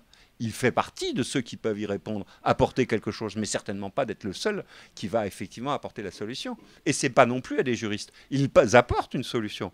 Et moi, cette question-là du juridique, je l'ai portée justement, et j'ai essayé, parce que vraiment, c'est un problème majeur, en disant, mais on ne pourrait pas trouver un système qui exonère le ministre qui prend ce genre de décision, parce que enfin, voilà, on en est à rembourser des trucs qui sont incroyablement inutiles. Et alors après ça, effectivement, les organisations de patients, je suis désolé, je ne vais pas être gentil, par exemple du cancer du schmilblick, qui, comme par hasard, sont financés par le laboratoire qui fabrique le médicament anti-schmilblick, va dire oh, mais attendez, il faut pas retirer ce médicament-là. Vous avez eu l'exemple cet été d'Alzheimer. La HAS, l'Agence nationale du médicament, viennent confirmer ce que nous savions tous depuis toujours. Les médicaments anti-Alzheimer n'existent pas. C'est de la gnognotte, ça ne sert à rien. Merci. J'osais pas le dire, mais vous êtes pire que moi, vous. Mais c'est la réalité, mais vous avez raison, c'est la réalité, c'est la réalité. Et donc, qu'est-ce qu'ont fait les associations de patients? Elles ont demandé à ce qu'effectivement les médicaments soient toujours en accès. Donc, et pourquoi est-ce que vous demandez, et pourquoi, alors vous dites, mais attendez, c'est quoi pourquoi cette association a fait ça? Et vous cherchez effectivement ces gentils donateurs, et vous trouvez qui? Alors je vous conseille tous un site qui s'appelle Transparence Santé. Quand vous allez voir votre médecin, comme ça, la prochaine fois, vous ferez Vial, puis vous regarderez, vous faites surtout pas le prénom. Hein, surtout pas, parce que alors là, Vial, Transparence Santé, Vial, et puis vous regardez combien j'ai touché de l'industrie pharmaceutique, combien votre médecin a touché. C'est simple. Voilà un outil de citoyenneté qu'on devrait tous connaître. Parce que voilà comment on peut reprendre le pouvoir. Eh bien, c'est tout simplement en disant, mais dis donc, cher chirurgien orthopédiste, j'ai vu que vous touchiez quand même tous les ans 30 000 euros du fabricant de prothèses Schmilblick, là.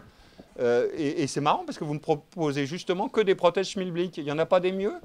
Et malheureusement, je parle d'un cas précis. Et donc... il y a plusieurs... Il y a au moins 5 mains qui se sont levées. Alors, on va les prendre dans l'ordre. C'est Brigitte qui assure l'ordre des questions. Je pense nécessaire quand même de relativiser ce que vous avez dit. Quand monsieur vous a posé une question sur le cancer tout à l'heure, vous lui a dit si j'ai un ami qui a un cancer, je l'envoie à Gustave Roussy, et puis etc. etc. J'ai bien dit, je ne suis pas à Nantes. D'accord. Bon, écoutez, je pense qu'en matière de cancer, il y a quelque chose qui a été créé il y a une quinzaine d'années qui s'appelle Plan Cancer. Bon, à cette époque-là, j'étais vice-président de la Fédération nationale des centres de lutte contre le cancer. Donc, je fréquentais Thomas Turc, IGR, je fréquentais Dominique Maranensi, Paul-Luc Calmette, je fréquentais Thierry Philippe, Lombert, etc., etc. Et ces gens-là, qui sont d'éminents scientifiques, que je considère comme étant relativement intègres ou tout à fait intègres en la matière, ont mis en place ce qu'on appelle le plan cancer. Avec cet objectif essentiel, c'est que je suis à Nantes, je suis à Strasbourg, je suis à Lille, eh bien, existent des protocoles qui sont acceptés par d'éminents spécialistes en la matière. Et que donc, je dirais, s'il y a quelques canards boiteux dans le système, ça existe partout, mais je pense, et que c'est toujours le cas actuellement, sauf erreur de ma part, que la prise en charge du cancer, normalement, dans des établissements de référence comme les centres de lutte contre le cancer, comme les CHU, comme également des établissements privés, et je parle ici Catherine de Sienne, à Nantes en particulier, que je connais bien aussi, sont établissements dans lesquels il y a égalité de chance entre ces gens-là. Et que médecins, soignants, infirmiers, etc., travaillent dans des protocoles avec cette volonté de faire en sorte que, quel que soit l'endroit où on est pris en charge, on sera bien soigné. Donc l'étiquette IGR, Institut Gustave Roussy, ok, mais il n'y a pas que ça. Non, non, mais je suis complètement d'accord avec vous. Je me suis mal exprimé tout à l'heure. Si j'ai laissé entendre effectivement que j'ai vraiment parlé de l'Aveyron. Et il se trouve que j'aurais pu dire Toulouse. Voilà, mon erreur a été de diriger, mais parce que je connais les IGR et je connais j'ai des copains qui sont à l'IGR, donc j'envoie mes copains. Mais ça, c'est un réflexe idiot de... Mais je suis d'accord avec vous pour temporiser sur le fait des protocoles. Maintenant, sur un certain nombre de cancers, je pense que nous serons d'accord pour dire que sur certaines formes de cancer, l'Institut Gustave Roussy a ceci d'avantageux, c'est qu'il est en expérimentation d'un certain nombre de nouveaux protocoles et qu'on peut, mais c'est à la marge, nous sommes tout à fait d'accord, bénéficier éventuellement de médicaments. Mais comme je l'ai dit tout à l'heure, c'est des protocoles où on risque on risque de gagner autant que de perdre. Donc, mais merci de la correction que vous avez apportée à mon propos, parce que je pense qu'effectivement, j'étais pas... Oui, on est au fond. Le Calvé du Conseil de développement. Moi, je voudrais rebondir sur ce que disait monsieur que je ne vois pas d'ici, qui parlait de mettre un tiers entre le médecin et le patient. Je voudrais simplement lui rappeler qu'il y a déjà un tiers, on en a parlé tout à l'heure. Ça s'appelle Internet. Et je pense que si on faisait d'Internet un outil de santé en éduquant les patients, peut-être même au niveau de l'école, comme vous le dites, leur apprendre à faire une requête, leur apprendre à mieux comprendre ce qui est dit au niveau d'Internet, on progresserait parce qu'on aurait, mes amis médecins auraient en face d'eux des gens qui comprendraient déjà un petit peu mieux ce qu'ils diraient. On aurait peut-être aussi des services d'urgence un peu moins encombrés. Non, mais ça, je pense que voilà, vous avez raison, Internet. Mais en même temps, bon, voilà, on sait qu'Internet peut pas tout. Mais c'est sûr que si Internet, on a aujourd'hui normalement dans la loi de modernisation de l'année dernière, de 2016, un service public d'information santé qui a été créé. On attend de le voir. Le problème, c'est que pour le moment, ça va très lentement et que ce que j'en connais n'est a priori pas très... va pas faire... En fait, qu'est-ce qu'il faut? C'est arriver à nous capter tous. C'est-à-dire faire que tout d'un coup, on se dise « ouais, c'est là qu'il y a de la bonne information ». Et ben pour arriver à ça, il va falloir montrer patte blanche, il va falloir... La confiance, ça se gagne en prouvant, quoi, en apportant des preuves effectivement que vous pouvez venir sur mon site santépublique.fr parce qu'effectivement l'information que je vais vous délivrer sur le médicament, c'est pas effectivement la notice et c'est pas la bien-pensance. S'il y a des effets négatifs, je vais les marquer. S'il y a des interactions dangereuses, je vais le dire. Et donc faire part du doute quand il existe, et Dieu sait si en médecine il existe. Bien, il y a beaucoup de mains qui se sont levées, Oui, mais on va aller dans l'ordre. Bruno Dehaye, Conseil de développement de Nantes Métropole. Moi, je voudrais venir sur la formation des médecins. Quelque chose que vous n'avez pas tout à fait abordé. Enfin, vous avez parlé de...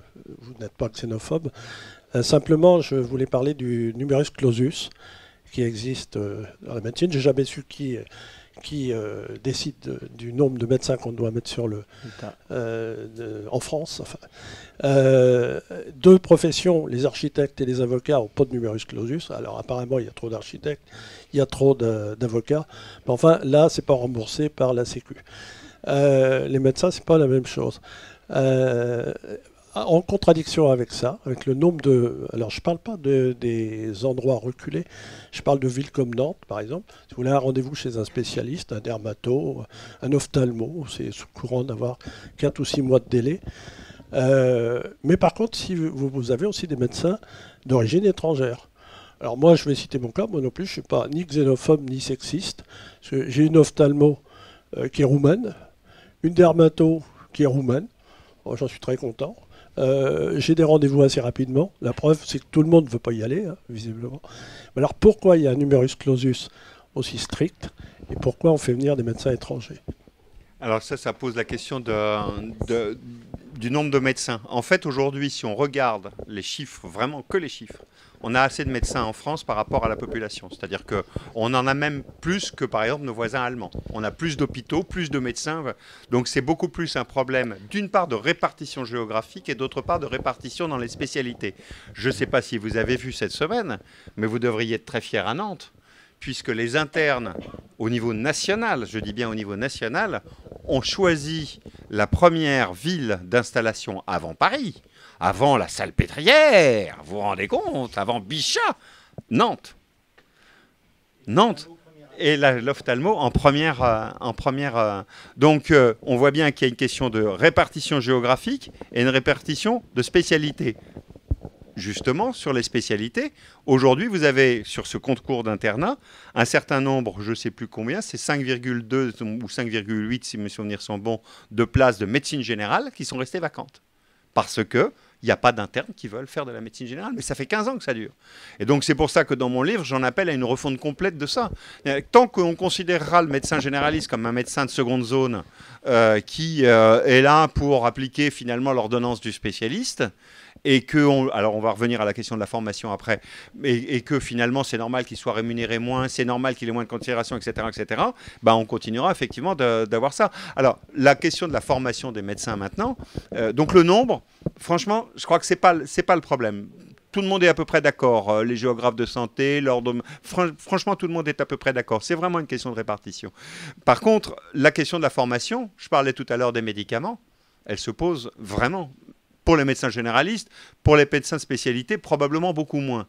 Mais pour les médecins généralistes, c'est la médecine la plus difficile à exercer. D'ailleurs, à l'hôpital, c'est l'interniste. L'interniste, c'est...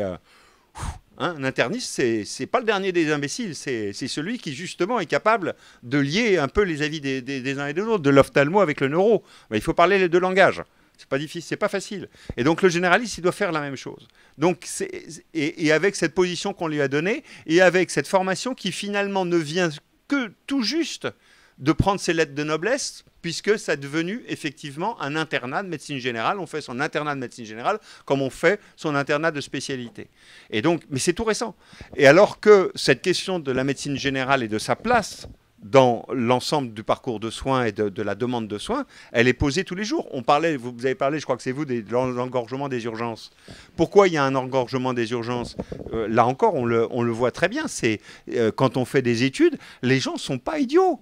tout simplement, ils vont aux urgences parce qu'ils savent que le médecin généraliste, il ne va pas recoudre. Même chez moi, il ne recoud pas.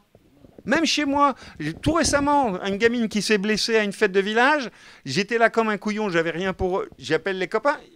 Non, mais tu l'envoies à l'hôpital. Je dis, vous foutez de ma gueule. Il y a 2 points à poser. Et c'est ça. Et donc, il y a un vrai problème à la fois de reconnaissance, de compétence et probablement de place dans l'ensemble de l'organisation. Mais il faut vraiment faire sa place au médecin généraliste. C'est évident. C'est évident, on ne s'en sortira pas sans ça. Merci. Attendez. Oui, il est dans le micro. Bon, c'est un peu dans la continuité. Enfin, moi, je faisais partie de la moitié qui avait vraiment confiance dans la médecine. Je peux peut-être pas partir pareil, moi, optimiste. Si, restez. Et j'ai eu la chance d'en profiter, si on veut, de l'efficacité de Nantes dans ce domaine-là avec des gens proches. Et ça, c'était vraiment bien. Enfin, on se sentait bien soigné. Il n'y a qu'une, effectivement, ce qui me gêne, c'est Nantes, il suffit d'aller plus loin. Et effectivement, j'entendais l'autre fois Auxerre, même Auxerre, il n'y a pas grand-chose, etc. Qu'est-ce qu'on peut faire pour ces déserts médicaux? Faut-il pas en arriver comme pour les profs, que les médecins soient obligés de faire quelques années dans des endroits comme ça, parce que c'est la seule solution. L'argent ne va pas attirer les gens. Donc voilà, est-ce que vous proposez, puis c'est la deuxième question, qu'est-ce que vous proposez dans votre livre? Parce que je ne l'ai pas lu, mais je sens plutôt qu'il y a de la critique. Est-ce qu'il y a de la proposition? Oui, je crois qu'il y a pas mal de propositions, mais non, mais on n'attirera pas les médecins, effectivement, dans des zones, comme je le disais tout à l'heure, sans encore une fois réfléchir à l'organisation des soins. On sait aujourd'hui, on connaît un certain nombre de facteurs qui font qu'on peut éviter la désertification. Justement, désolé, je parle beaucoup de mon Aveyron, mais dans l'Aveyron Nord, on a eu un premier médecin généraliste enseignant. Un médecin généraliste enseignant, c'est quelqu'un qui reçoit des internes en médecine générale qui viennent faire 6 mois de stage. Et on a constaté que, il y en avait un qui était resté, puis un deuxième, puis qu'il y avait un autre médecin généraliste enseignant qui s'était installé 30 km plus bas. Puis c'était pareil.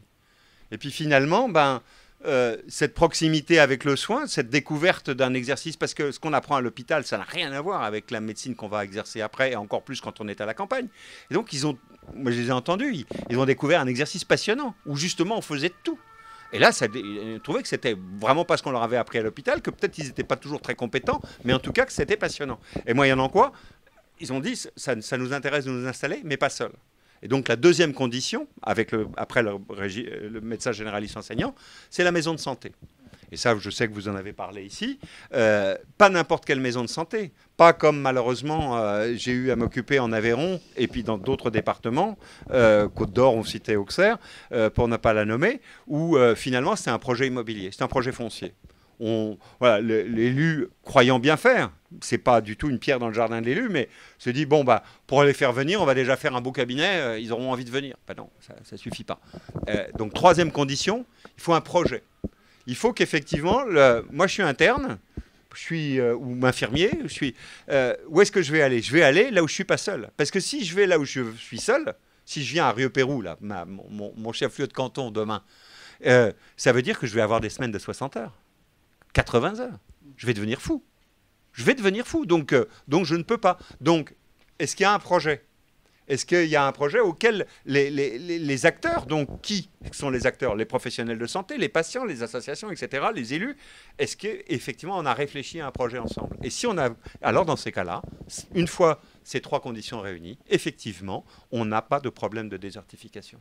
Parce que j'ai un exercice qui est collectif, je sais que je peux me reposer sur les copains, je sais, j'ai appris par mon internat, par mon stage d'internat, qu'effectivement la médecine générale, elle était beaucoup plus riche que ce que j'imaginais. Je pensais que c'était du renouvellement d'ordonnance, et pas du tout, parce que ça dépend ce que je veux faire, parce que je peux faire de la pédiatrie, je peux faire de la gynéco, je peux faire plein de choses finalement, de la gériatrie, je peux faire plein de choses, je peux faire de l'urgence. Moi j'ai plein de potes qui sont médecins généralistes, qui sont médecins pompiers. Ils se régalent.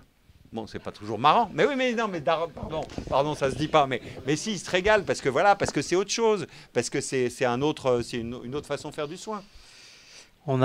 J'ai 4 demandes d'intervention. Vous, monsieur, 2 ici, une là-bas. Il y en a pas mal, donc on On va procéder par ordre encore. Non, Essayez d'être. Il nous reste une demi-heure. Essayez d'être concis dans vos propositions. Non, mais il y a une remarque sur Internet, et je remercie la personne qui a fait la remarque, puisque j'ai 3 sites ou 4 sites de santé sur Internet. Je me suis beaucoup intéressé au problème du référencement, et j'exerçais. Et donc, effectivement, le problème d'Internet était une chose tout à fait intéressante. Ce qu'il faut savoir, premièrement, c'est très difficile d'être bien référencé si vous ne voulez pas mettre d'argent à Google. Donc ce sont des sites purement marchands qui sont souvent bien référencés. Il n'est pas question de penser que dans les 3 premiers, vous avez un site de valeur. C'est tout à fait exceptionnel. Or, 90% des gens s'arrêtent dans les 3 premiers sites, les 3 premières références de la première page et vous avez de la chance si vous êtes le premier de la deuxième page. Mais en gros, et là, il y aurait une chose à faire, c'est un système général de santé, mettant les universitaires, etc., labellisés, et comme Wikipédia sortirait premier, automatiquement, là, il y aurait une chose tout à fait intéressante à faire. Et ça, Merci. Moi, je serais partant. Mais deuxièmement, Internet, c'est la pire des choses. Moi, je rigole. Quand les patients viennent me voir, moi je faisais beaucoup d'ophtalmopédiatrie, quand les patients viennent me voir, je vois dans la tête de papa, tu me racontes des choses, etc., mais je vais rentrer chez moi, je vais vérifier sur Internet. Le bon père revenait sur Internet, lisait 5 sites, il était perdu. Hein, il avait l'avis gauche, droite, haut, bas, rouge, vert, et il revenait complètement désemparé pour son enfant. Internet, ça doit être pensé, réfléchi dans le sens. Ça ne doit pas être l'anarchie de la communication médicale. Actuellement, c'est l'anarchie de la communication. Il y a tout comme le meilleur, et dans les premières pages, il y a surtout le pire. Bien, on a déjà conscience de ces questions-là. Allez-y. C'est Alain Guigvic. C'est juste une question technique par rapport à Transparence Santé. Il est obligatoire de s'inscrire sur Transparence Santé si on a reçu, si on est en lien d'intérêt. C'est pas vous c'est obligatoire pour les donateurs. On est bien d'accord. Ouais. Je suis allé très récemment, voir le nom, alors je ne l'ai plus en tête, mais c'est pas ça qui est important, le nom d'un pneumologue qui a été condamné tout récemment. Il est en appel. Je peux vous le donner le nom parce que je le connais bien. D'accord. Il n'y a rien. Non, mais vous avez vu pourquoi il a été condamné. Il a été condamné parce qu'il a tout caché. Oui. Et oui, mais Total, malheureusement, ne fait pas... Alors, on parle d'Aubier, de Michel Aubier, pour ne pas le nommer, mais quand on a affaire à vraiment des gros menteurs, et qui sont par ailleurs, enfin, plus que des gros menteurs, on a le droit de citer leur nom, parce que vraiment, il y a un moment où ça suffit. Donc, Michel Aubier, chef de service de pneumologie de l'hôpital Bichat, donc pas tout à fait n'importe quoi, qui a émergé chez Total pendant des années, et qui a eu un discours pro-diesel pendant tout le temps, et qui malheureusement a été auditionné, malheureusement pour lui, a été auditionné au Sénat et à l'Assemblée nationale dans une commission mixte, où il a dû faire ce que l'on doit faire dans ces cas-là, c'est-à-dire dire quels étaient ses liens d'intérêt. Il ne les a pas donnés. Manque de peau pour lui, il y avait des vilains petits canards qui étaient dans la salle et qui ont dit « Attendez, là, il y a peut-être une erreur », et donc il vient de se faire condamner au pénal. Et c'est une très bonne chose. Mais alors, vous avez raison, c'est la limite de Transparence Santé. Total n'est pas obligé de dire, et donc les industries du médicament, oui, mais pas l'énergie, mais pas non plus toutes les autres auxquelles on pense évidemment à l'alimentation, entre autres. Le jour où on mettra l'alimentation sur Transparence Santé, on rigolera beaucoup. J'ai encore deux personnes qui piaffent depuis pas mal de temps. Juste une précision. Ça veut dire que les laboratoires pharmaceutiques sont obligés de déclarer ? Oui, bien sûr. D'accord. Il y a encore des trous, mais enfin, ils prennent cher. Oui. Moi, j'étais médecin généraliste et puis, bon, j'ai pas lu encore votre livre et puis il y a une partie des réponses que vous avez abordées. Vous m'aviez invité à Archipel Médecine, ça fait 30 ans, pour parler du centre de santé de Saint-Nazaire. Et à travers ce qui se passe maintenant, le développement d'exercices pluriprofessionnels, pas qu'en maison de santé, mais autour d'un projet, il y a quand même alors vous l'avez un peu abordé, mais c'est en termes de participation d'usagers, il y a quand même, on revoit de la confiance, on revoit, c'est plus le docteur tout-puissant, on y met de la transparence, on y travaille la qualité. Et puis aussi, il y a une place pour les usagers, mais curieusement, ça bouge pas beaucoup. Alors, Pas dans le concret. Non, mais c'est pas. Non, mais je veux dire par là, il y a besoin de pédagogie. C'est pas quelque chose de facile. Hein. Alors, il y a besoin effectivement de la formation des élus, des maires, puisque c'est un contenu avant d'être un contenant. Et je pense quand même que les ARS s'y emploient, les associations de maisons de santé aussi. C'est pas facile. Non, mais là, il y a quelque chose. Non, mais bien sûr, là, on revient sur ce rôle du médecin généraliste, bien sûr. Et d'équipe derrière, bien sûr, d'exercice pluridisciplinaire, vous avez raison. Ce qui fait la richesse du métier, ce qui fait l'intérêt du métier, on le voit bien, enfin, vous savez ça bien mieux que moi. Merci de votre intervention, monsieur. Une autre question? Oui, j'avais une question sur les maisons de santé, mais vous avez répondu tout à l'heure. La désertification n'est pas que dans les zones rurales ou ailleurs, c'est aussi dans les villes et dans les quartiers notamment. Non, je voulais revenir sur ce que votre interlocuteur tout à l'heure a posé comme première question quand vous parliez de la maltraitance, et puis j'ai cru entendre que vous parliez de la question de ne pas pouvoir choisir la durée de sa vie. Je pense que vous n'avez pas dû répondre à ça. Je ne sais pas si vous avez, j'ai pas lu votre livre, si vous avez développé une position particulière par rapport à ça, en lien avec les séjours dans les EHPAD ou pas. Ou ailleurs. Oui. Alors, je traite pas de l'euthanasie à proprement parler dans mon livre. L'euthanasie, j'y ai été confronté de très très près. Et ce que j'en retiens, c'est une chose, c'est que c'est juste impossible de légiférer sur cette question-là. C'est trop intime.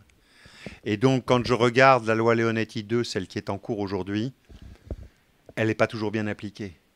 On est tout à fait d'accord. Mais elle contient en elle-même tout ce qu'il faut. Mon fils, il y a eu un moment où il a eu une dépression carabinée. Et il voulait mourir. Il en avait marre, c'était fini, il a dit c'est terminé. Et donc je lui dis, j'entends ce que tu me dis, mais tu comprends bien qu'on ne va pas faire ça demain matin. Donc s'il te plaît, on fixe un délai. On s'est fixé 6 mois. En disant voilà. Et si dans 6 mois tu confirmes, eh ben, on agira. Et il a changé d'opinion, et donc, mais ça nous a obligés à vraiment rentrer dans cette problématique et pour nous dire, en fait, il n'y a pas de règle, quoi. Il ne peut pas y avoir de règle, et si mon fils avait vraiment voulu, effectivement, avait confirmé, eh bien, il aurait été possible, effectivement, d'arrêter sa vie. Donc, après ça, c'est plus une question, et quand je suis confronté par des personnes qui m'appellent sur ces questions-là, pour des questions précises, qu'elles vivent, je dis change d'établissement, parce que ça veut dire que tu as une équipe qui ne t'écoute pas, mais la plupart des équipes aujourd'hui écoutent, et donc c'est juste une question, voilà, tu es face à quelqu'un qui ne veut pas entendre, ça peut arriver, et, on a tous nos freins, nos blocages, et il n'y a pas de raison que les médecins n'en aient pas vis-à-vis de la mort, il y a quand même toutes les raisons de penser qu'ils en aient quelques-uns, donc voilà, il faut à ce moment-là effectivement trouver une autre façon de faire, mais la loi, et en général d'ailleurs je conseille toujours de faire un rappel à la loi aux médecins qui s'occupent de la personne en disant je vous rappelle que, et en général ça suffit, la chose est entendue et suivie des faits. Merci. Donc en parlant de l'amélioration du système de santé en France, que pensez-vous d'intégrer la médecine chinoise au sein de cette santé ? On a commencé à en parler tout à l'heure en aparté, effectivement, de la médecine chinoise. Alors, bon, j'y connais rien en médecine chinoise, je vais être tout à fait franc avec vous. Et en médecine, on va dire, autre. Donc, je suis vraiment très loin de tout ça. Par contre, j'ai eu une expérience qui était intéressante, c'est qu'il y a quelques années, la Chine, le ministre de la Santé chinois, m'a demandé, ainsi qu'à 2 autres personnes, de venir en Chine, parce qu'ils avaient fait le tour du monde et ils étaient arrivés en France en disant, voilà, le système qu'on voit, notre système social qu'on voit pour la Chine, le plus proche, c'est la France. Mais on n'est pas complètement des imbéciles et on a conscience qu'il y a quelques problèmes. Et donc, on voudrait que vous nous éclairiez sur les problèmes et sur la façon d'éventuellement d'y remédier. Donc, on a à ce moment-là développé tout un travail, entre autres avec les chirurgiens orthopédiques, d'échange entre la médecine chinoise et la médecine, et la médecine occidentale. Les chirurgiens français apportant la très haute technologie en orthopédie, par exemple, qu'on peut avoir, et la médecine chinoise, les médecins chinois apportant leur savoir-faire dans tous les autres domaines. Et je racontais, entre autres, la première séance, puisque le matin, on était en train de faire du cadaver lab, donc de la technique vraiment chirurgicale. médicale. Et l'après-midi, on passait à la médecine chinoise. Et donc la première après-midi, ça a été de la calligraphie. On a eu un des plus grands calligraphes chinois qui est venu, qui parlait évidemment pas français, qui nous a pris un grand tableau, qui a fait un certain nombre d'idéogrammes, 5 ou 6 sur le tableau, qui a dit voilà, vous prenez celui qui vous plaît le plus et puis vous le retracez. Et on avait des papiers partout, de l'encre de Chine, tout ce qu'il fallait, etc. Donc j'ai vu les copains se retourner tous en disant mais qu'est-ce qu'on fout là? Et puis on a avancé dans la discussion, surtout dans le fait de s'essayer à la calligraphie. Et puis au bout d'un moment, il est passé entre les rangs, il a vu un peu ce qu'avait fait tout le monde. Il est retourné au tableau. Il a dit je vous demande quelques petites minutes. Là, il a fait un dos d'être humain. Il a dit bien maintenant, nous allons procéder à l'exérèse d'un nodule pulmonaire. Et donc, il a tracé le geste de l'incision en nous disant, voyez-vous, et alors là, les chirurgiens étaient baba parce que c'était le geste précis, mais au millimètre près de l'incision. Voyez-vous, si le geste n'est pas beau, l'opération ne peut pas être réussie. Et il a continué après ça, avec les jeux d'ombre, à ouvrir les tissus, tout ça sur le tableau, à ouvrir les tissus jusqu'au nodule et à en faire l'exérèse. Et je vous jure, à la fin, les chirurgiens... On a joué aux fléchettes aussi. La précision du geste, la méditation, la respiration. Donc, voilà, mon expérience, vous voyez, elle est très, très limitée. Mais c'est pour dire que on est, paraît-il, en train de prendre un virage vers la prévention. Paraît-il. Si on continue comme la vaccination, j'ai quelques doutes. Mais en tout cas, c'est ce qu'on nous a dit. Donc, on va voir ce qu'on va faire. Mais si on va vers ce virage-là, alors on serait bien inspiré de regarder ce qu'on fait et ce que font tous les jours les Chinois, qui ont quand même juste 2000 ans d'avance, c'est pas à vous que je vais l'apprendre, 2000 ans de plus d'histoire de leur médecine, donc c'est pas tout à fait n'importe quoi. Et je crois, vous me disiez tout à l'heure que quand même c'est en train de pénétrer maintenant, heureusement, les hôpitaux, l'acupuncture, enfin il y a un certain nombre de méthodes de relaxation, etc., qui sont en train de venir, mais plus loin que ça, il y a dans toute la relation à l'hygiène de vie, à l'alimentation, etc. Mais là encore, on est sur des informations qui sont souvent pour bien faire, mais qui sont dévoyées, qui sont parcellaires. Je vois par exemple le gingembre. Le gingembre, je vois maintenant plein de Français utiliser du gingembre citron tous les matins. Oui, mais gingembre citron tous les matins, non. On fait ça devant un Chinois, il dit « Ah !» C'est une catastrophe. Donc là encore, tout ça, c'est pas du perlimpinpin, la médecine chinoise. C'est 4000 ans de réflexion, d'observation, etc. Donc, ça, si on veut s'en servir, il faut peut-être quand même d'abord commencer à aller regarder chez eux comment il faut. Je vais faire un tout petit peu de pub, parce que la question de l'intégration de l'ensemble des médecines complémentaires, ça fait partie vraiment des sujets de réflexion, parmi d'autres, mais des sujets de réflexion qu'on poursuit dans ce groupe de réflexion de ce Conseil de développement, à l'initiative de Véronique Gratas. Si vous êtes intéressé pour travailler ces questions avec nous, venez, vous serez les bienvenus. Oui, après les 4000 ans passés, on peut parler des 4000 ans à venir, peut-être. Je vais revenir sur la question d'Internet. Parce qu'on dit plein de choses, c'est un tiers. De toute façon, ce qu'on sait au moins d'Internet, c'est que c'est irréversible. Et sur la question de Google, Google, il investit des milliards dans la santé. C'est énorme ce qu'ils investissent. 6 milliards, il connaît les patients mieux que tout le monde. Enfin, moi, il me connaît beaucoup mieux que mon toubib sur tous mes comportements, etc.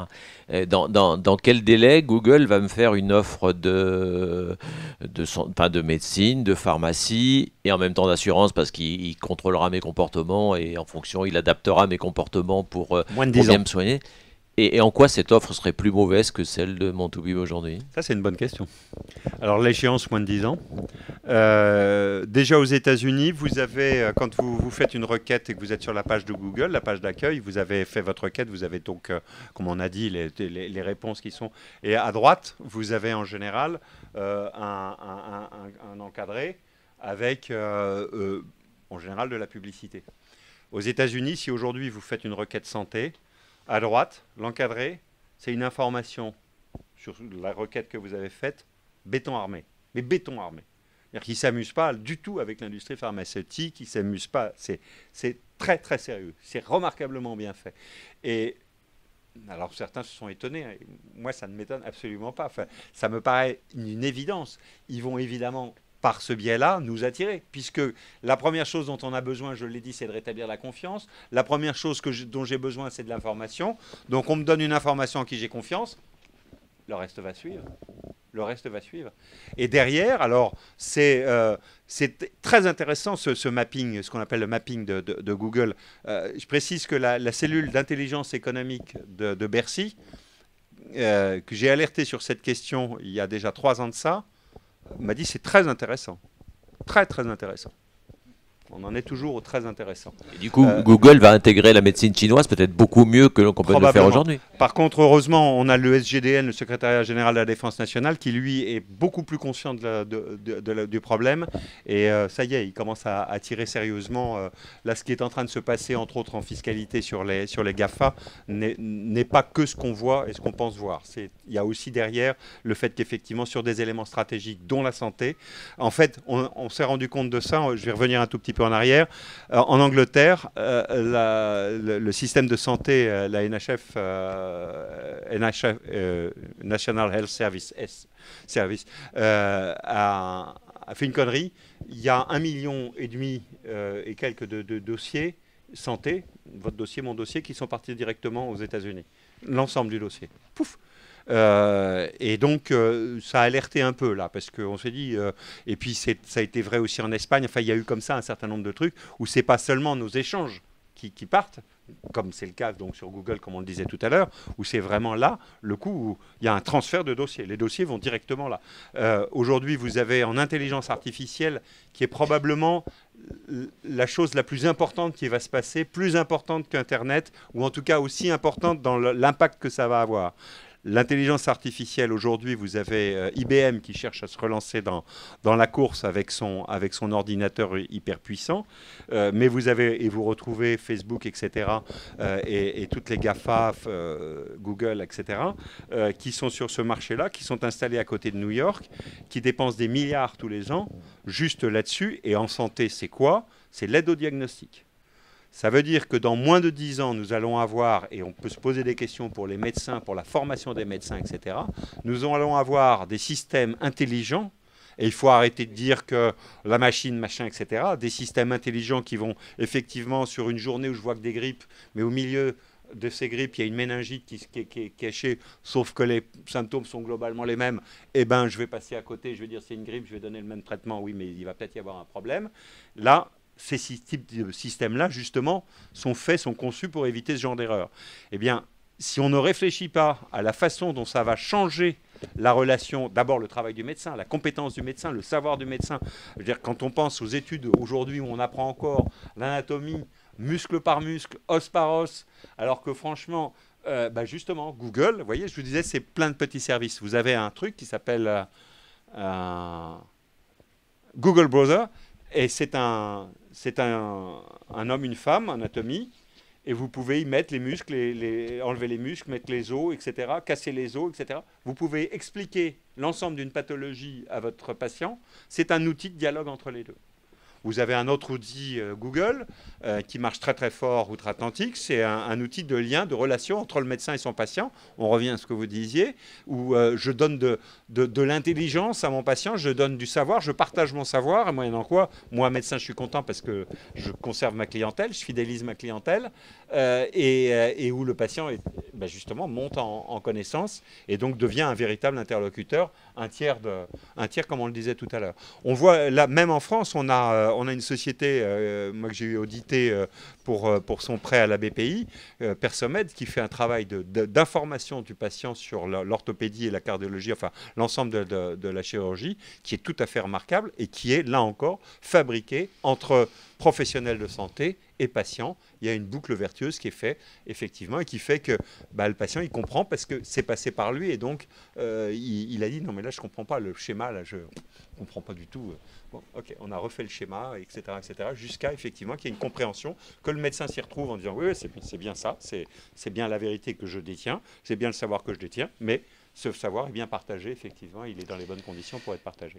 Compte tenu de l'heure, nous approchons de la fin de cette séance. Je crois qu'on a répondu, enfin vous avez répondu à l'ensemble des bras qui sont levés. Il y en a une dernière de notre président. Alors, déjà, peut-être, on peut dire qu'on n'est pas obligé de passer par Google pour faire une recherche sur Internet. Et qui a effectivement un petit moteur français qui est pas mal, qui s'appelle Quant. Voilà. Alors, ceci étant, quand même, ce que vous dites de Google, il y a des côtés intéressants. C'est le côté Dr. Jekyll, Mr. Hyde. Hein, donc, parce que vous dites vous-même que les études d'épidémiologie pourraient très bien être faites à partir de ce que font les grands opérateurs. Voilà. Mais ma question, elle n'est pas là. Je reviens sur la place du patient et sur finalement ce que révèle la difficulté à créer le dossier médical personnalisé. Est-ce que c'est pas parce que justement on est encore réticent à mettre le patient dans la boucle ? Vous avez tout à fait raison. L'histoire du DPC, c'est un véritable scandale. Ça s'approche du Concorde ou du France. D'abord, c'est près d'un demi-milliard dépensés jusqu'à aujourd'hui.